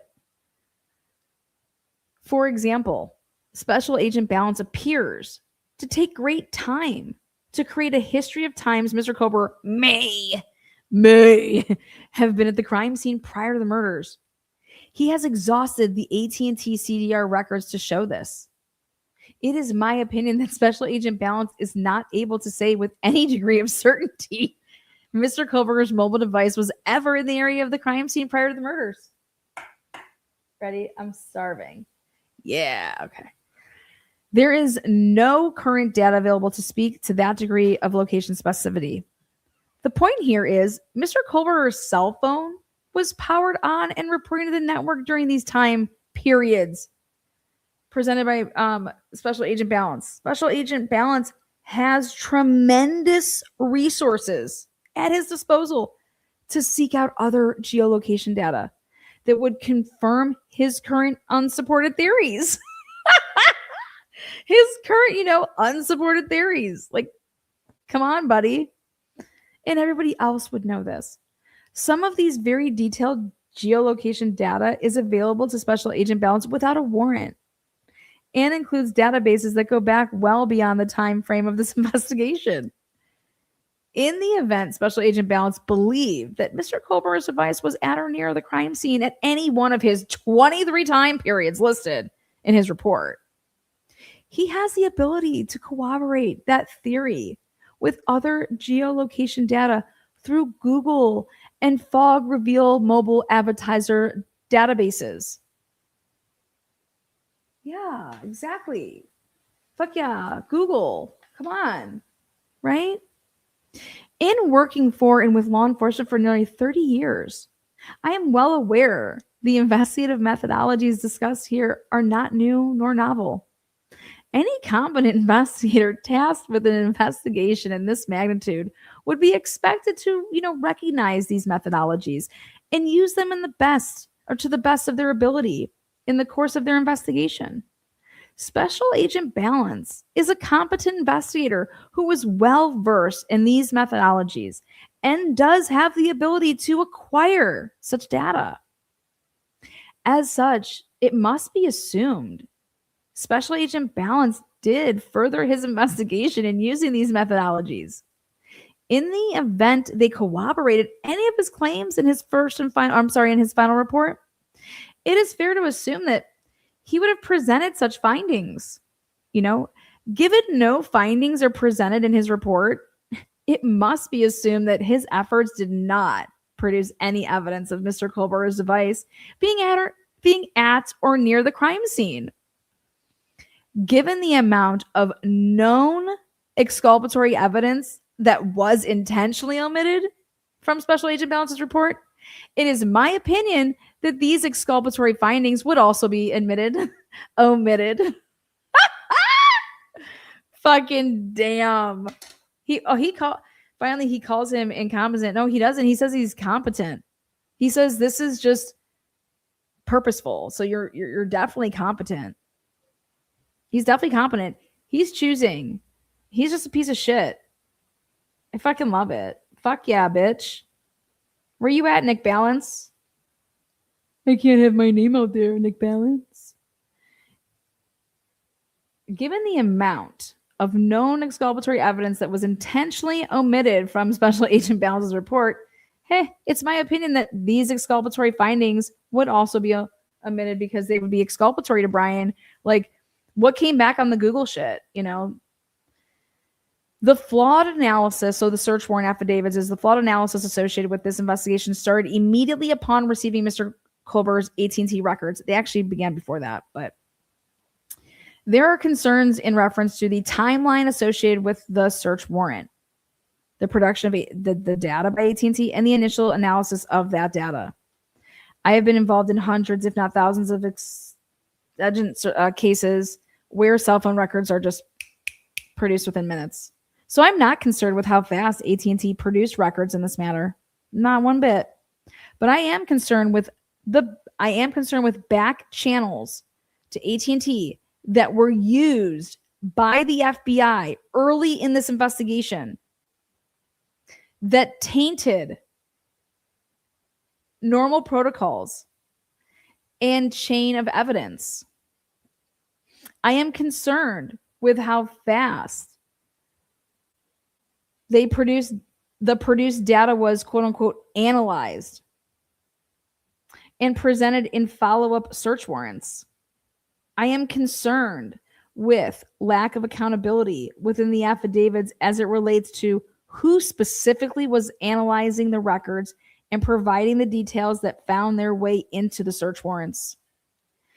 This section will provide more context and detail as to those concerns.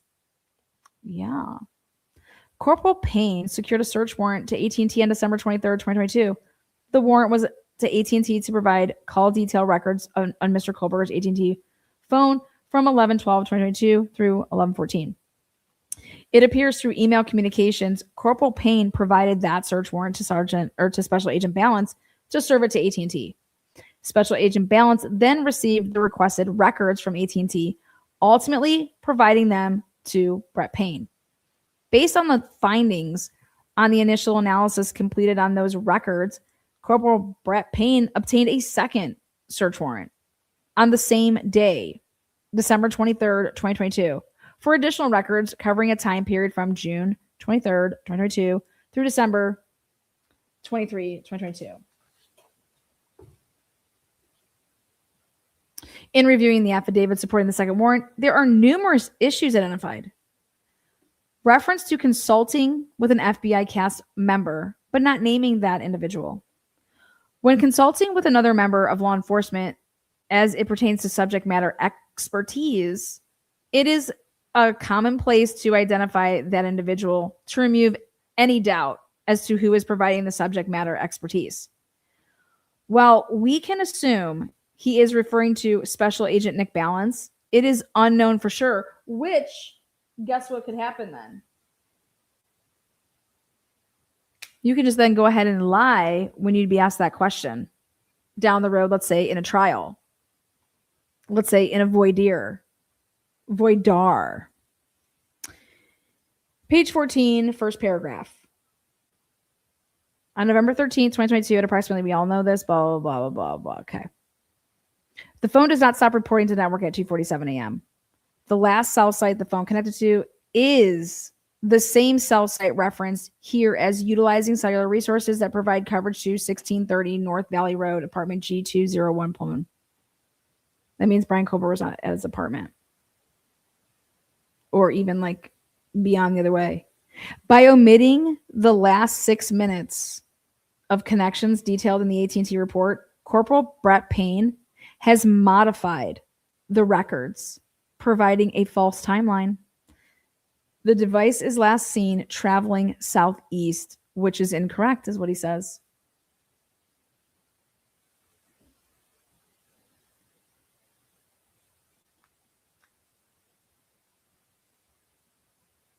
Page 14, first paragraph.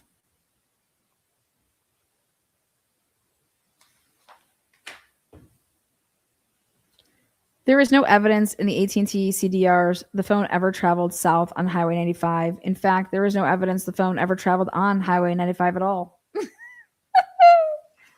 So again, the 8458 phone does not report to the network again until approximately 4:48 a.m., at which time it utilized cellular resources that provided coverage to Idaho State Highway 95 south of Moscow, Idaho, near Blaine, Idaho, north of Genesee, between 4:50 a.m. and 5:26 a.m. The phone utilizes cellular resources that are consistent with the 8458 phone traveling south on Idaho State Highway 95.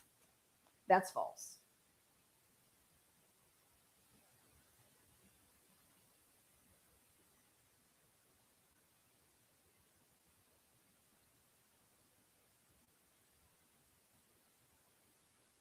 All of this is, so he's saying here, no. There is reliable and accurate reporting in the historical precision location report of the exact route taken by the device. This information was specifically requested by investigators. However, left out of this probable cause statement. The data clearly shows the device is not traveling on Highway 95 during the time frame provided in this affidavit. Holy ballsack. Yeah, bitch. As previously noted, the coverage area on the cell sector presented on slide 17 of the FBI CAS final report does cover the Kohlberger residence. This detail is omitted from the report. Furthermore, information presented on slide 13 would give the appearance this cell sector does not cover the Kohlberger residence. So where it says at approximately 5:30 a.m., the 8458 phone is utilizing resources that provide coverage to Pullman, Washington. and consistent with the phone traveling back to. No. False.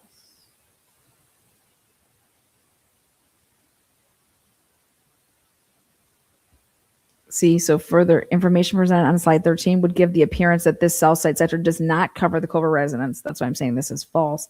It does. So that's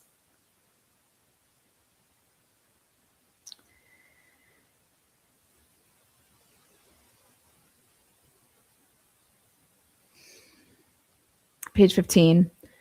Illustration. On page 15, an illustration of a map is presented. There is a caption above the image that states, below is a depiction of the possible route taken based off of cellular site locations. Mr. Culver's residence is represented by a red triangle. There is a blue line extending from Mr. Culver's residence to Highway 270 and then east on Highway 270 towards Moscow, where it ends at an X. There is no data in the AT&T records to support the device moved on or along the blue line. In fact, there is clear evidence to the contrary. The blue line is extremely prejudicial and unsupported by any known evidence. You fucks. There is a yellow line starting in Moscow at or near the crime scene and then traveling south on Highway 95 as indicated by arrows. There is no evidence Mr. Culver's mobile device was ever in Moscow. There is no evidence Mr. Culver's device traveled south on Highway 95 from Moscow. In fact, there is clear evidence the device was west of Highway 95 when it reconnected to the network and traveled west from that location. It kept going west.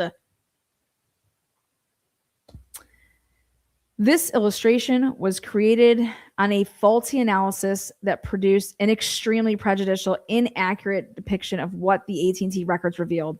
It was created by omitting the majority of the geolocation data contained within the AT&T records during this time period. If all of the AT&T data available during this time period was mapped, it would be obvious this map was created in error. This earlier error, intentional or not, was recycled in nearly every probable cause statement presented with a search warrant in this investigation. As a law enforcement officer who has written hundreds of search warrants, I have made honest errors in probable cause statements. It is critical to identify those errors and correct them. On May 30th, 2024, CyRay gave them an opportunity. In this case, there has been no attempt to correct this. It is my opinion Special Agent Nick Ballance has doubled down, you fuck. Woo! Yeah! I've been waiting for it. Yes, you cocksucker. Woo! Woo! Yeah, Nick Ballance.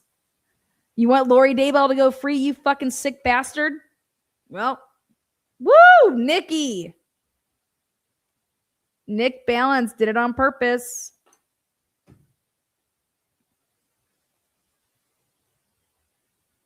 Woo, my goodness.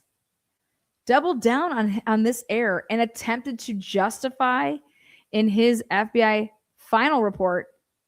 It should be noted, I provided testimony prior to Special Agent Ballance completing this report. In that testimony on May 30th, 2024, I was very clear about the missing data from his report and the need to consider all of the cell site connections provided by AT&T. Despite this, Special Agent Ballance chose to continue to omit critical data from his report. Unfortunately, it has impacted the credibility of the overall investigation. Trust me, there's so much else that impacts it. There you go. Credibility. And what did the FBI do? What were they handling? Oh, the IGG, all that shit. So unfortunately, it has impacted the credibility of the overall investigation as seen here with severely flawed probable cause statements. Section 8, missing data. In reviewing any analysis of geolocation data, there is a need to identify missing data that could have a significant impact to the analysis if it were available. This analysis is no different. As part of my normal process, I looked for any missing data that may help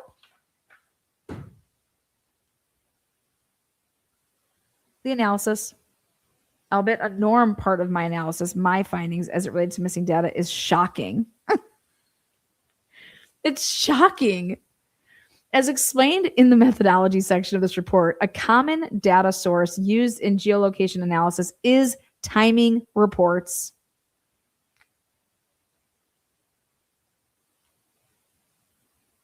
From the cell phone carriers.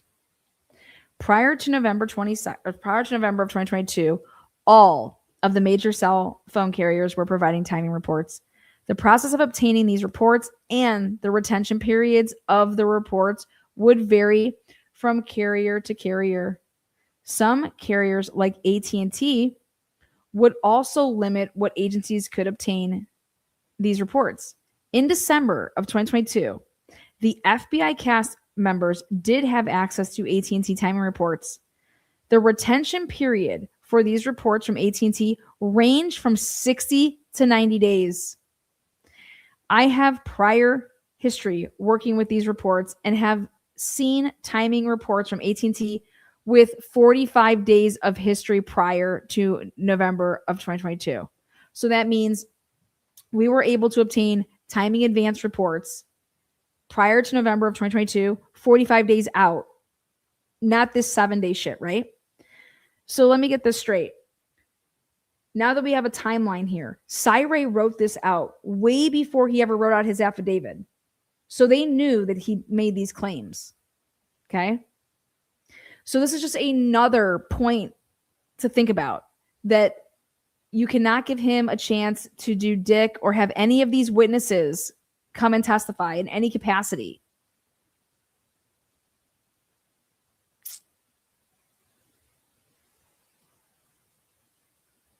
Because he's saying it here. I've gotten them. 45 days.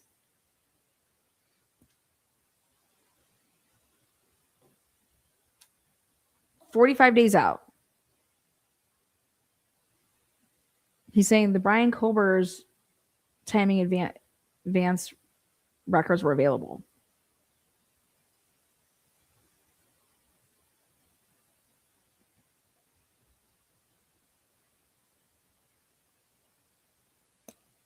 Yep.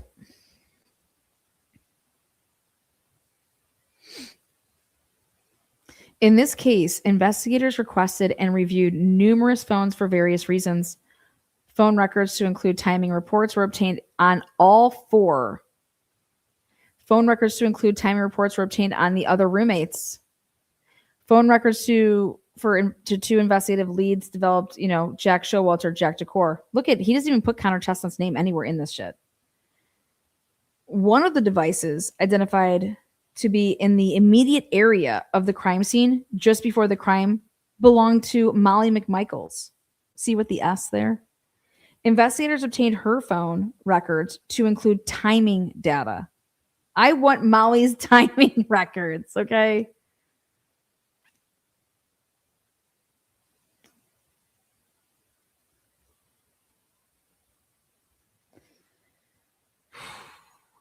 Molly, come on, man. Essentially, investigators requested and received timing data for all the cell phone records they requested with geolocation. There is one exception to this. Investigators requested but allegedly did not receive timing data for Mr. Kohlberger. It was explicitly requested in 2 different search warrants, but allegedly was not provided by AT&T. The accuracy and completeness of AT&T timing reports around this time, November, December of 2022, make them incredibly powerful investigative tool. Special Agent Ballance is well aware of this and has made requests and using them a standard operating procedure, as he demonstrated in this case. It is inconceivable to this investigator Special Agent Ballance would not use Mr. Kohlberger's AT&T timing reports. In the event there is any doubt to Special Agent Ballance's claims in his report, the timing report would be the best way to show accuracy. Conversely, if Special Agent Balance's report is full of errors, the timing report would immediately highlight those errors. It is because of these reasons I do believe Mr. Kohlberger's timing report was obtained in this investigation in the same manner the other 9 timing reports were. I do believe the timing report was in stark contrast to Special Agent Balance's report. But more importantly, the false timeline of events purported in search warrant affidavits. Timeline events. For these reasons, Mr. Kohlberger's timing report was concealed. The exculpatory nature of this report cannot be overlooked. My God, sounds serious. Summary. In completing my analysis, I found the following.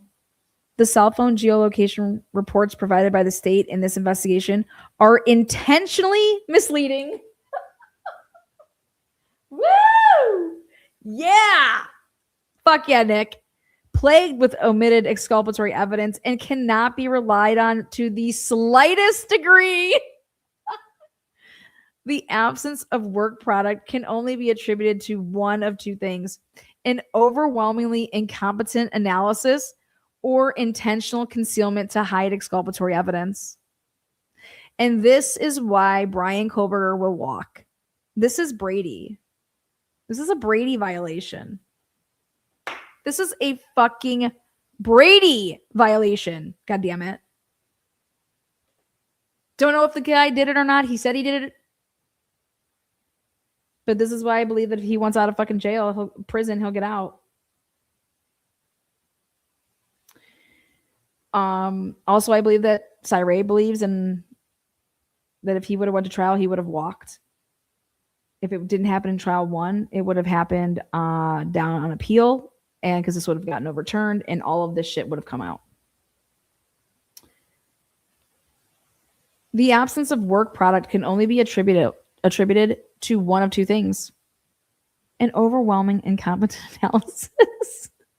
Mr. Kohlberger's AT&T records provide significant details as it relates to his geolocation pattern of life, which is very, very important in this case. The state's investigation is completely void of these patterns. And they were going to have somebody testify to patterns of life. I can't even fucking believe it. I can find no reference to Mr. Kohlberger's pattern of life in any report, despite demanding 6 months of AT&T records to establish such a pattern. The reason for this is clear to this investigator, as that pattern of life is tremendously exculpatory for Mr. Kohlberger.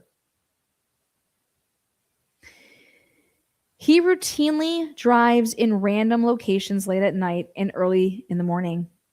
He is constantly cycling the phone or the power on his phone for different periods of time. He's constantly cycling the power on his phone for different periods of time.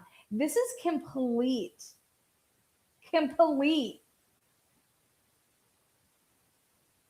different, than what the Barnharts have said.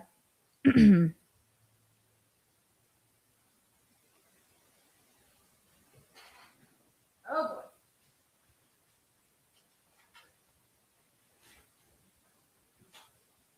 Oh, shit.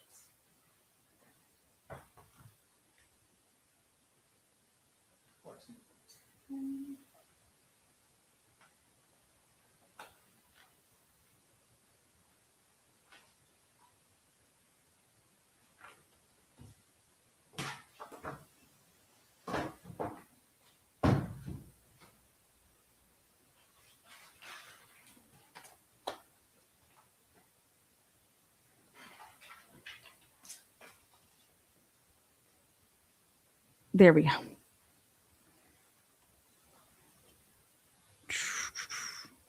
Lastly,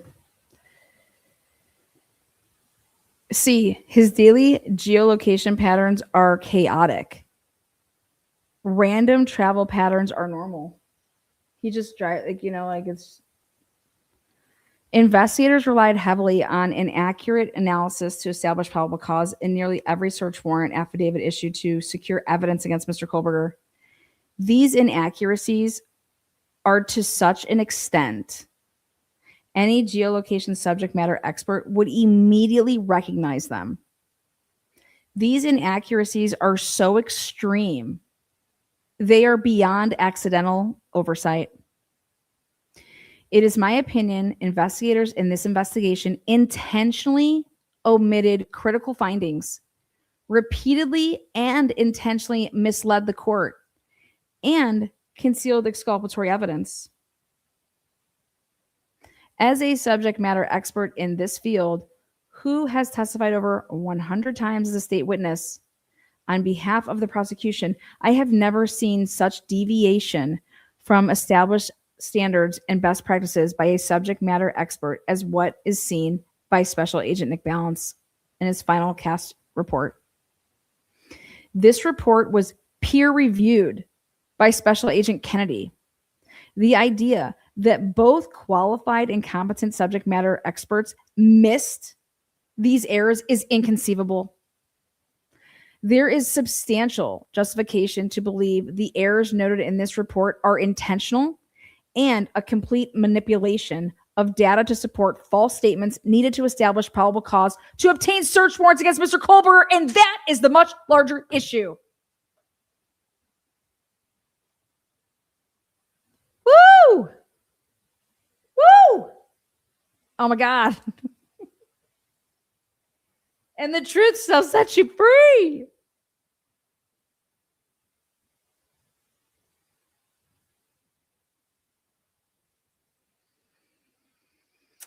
Damn.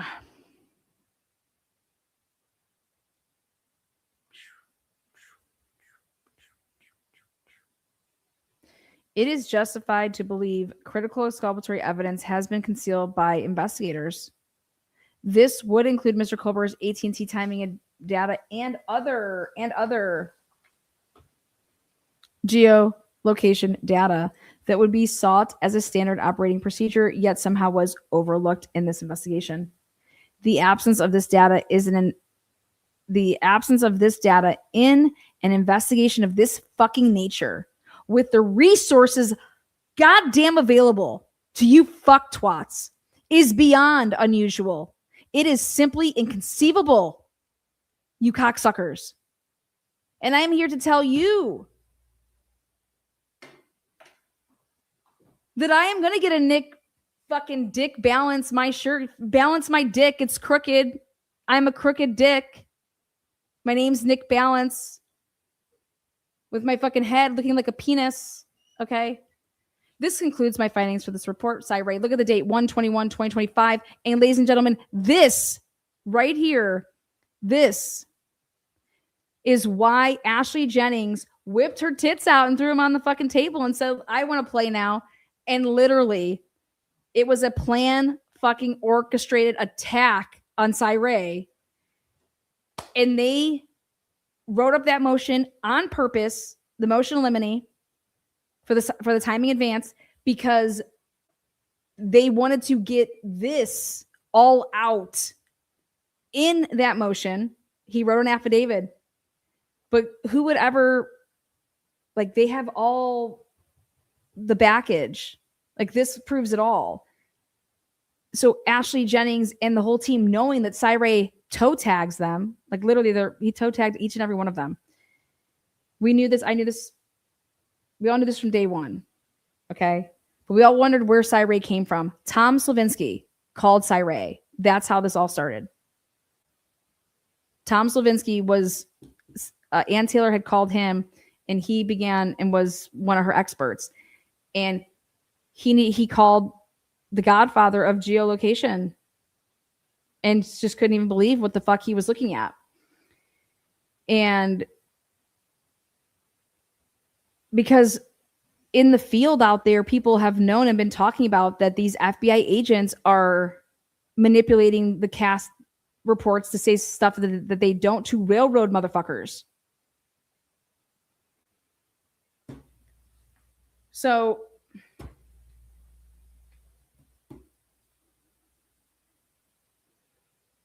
Yeah.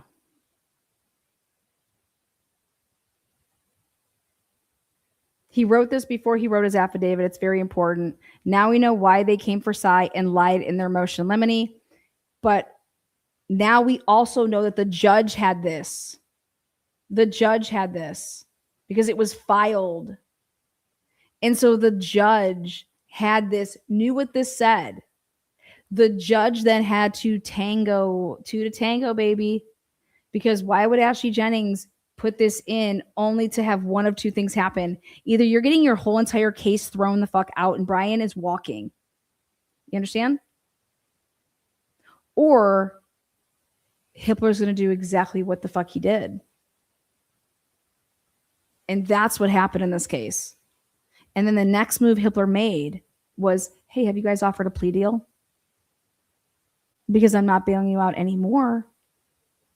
And nor is this, I'm not having this go to trial. Because he knew. You guys can say that Brian Kober is the guy that did it, but you did not do anything legally. And so the victims will always suffer. The parents of this fucking complete and horrific night will continue to suffer every fucking single day because of the actions of these people. Because this case is going nowhere. Never. This case is not going anywhere until it's handled, until this case is heard in some capacity.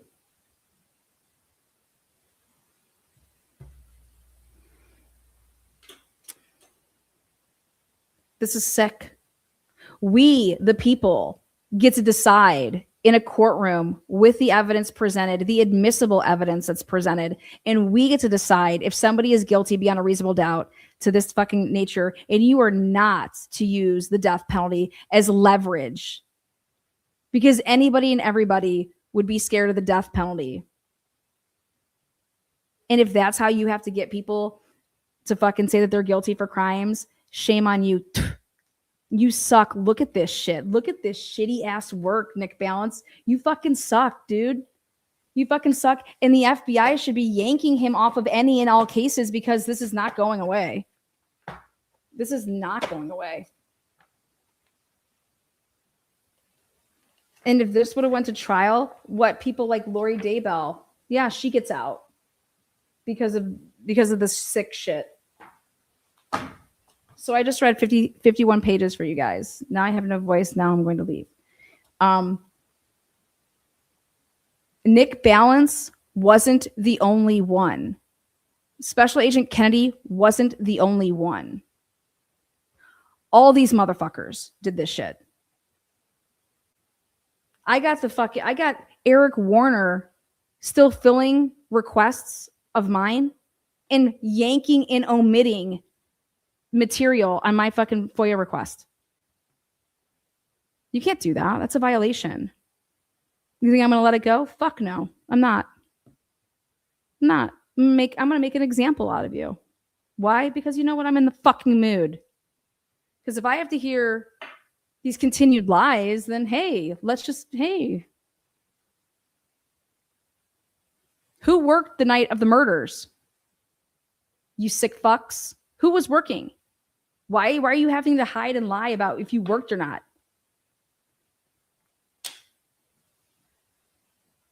Why is Dylan Mortensen over here outing the fact that there was an officer, standing on the steps right when she came out to go to the Sigma Chi party? Whoops. All right, guys. Well, I love you to death. And I think Cyray's textbook was the biggest troll ever of the Moscow Police Department, of the FBI, of the Idaho State Police. And I kind of love it in a selfish way because we continue to just be right over here. The Drake case, lying ass motherfuckers. This case, Idaho, y'all suck. And the people of Idaho, get your shit together and demand better. Okay? All right. Now let's go get drunk.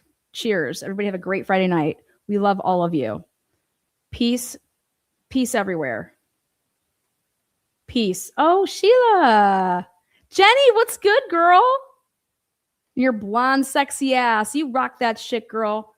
Welcome, Steven. Welcome, all of you guys. We'll see you on the next one. Peace.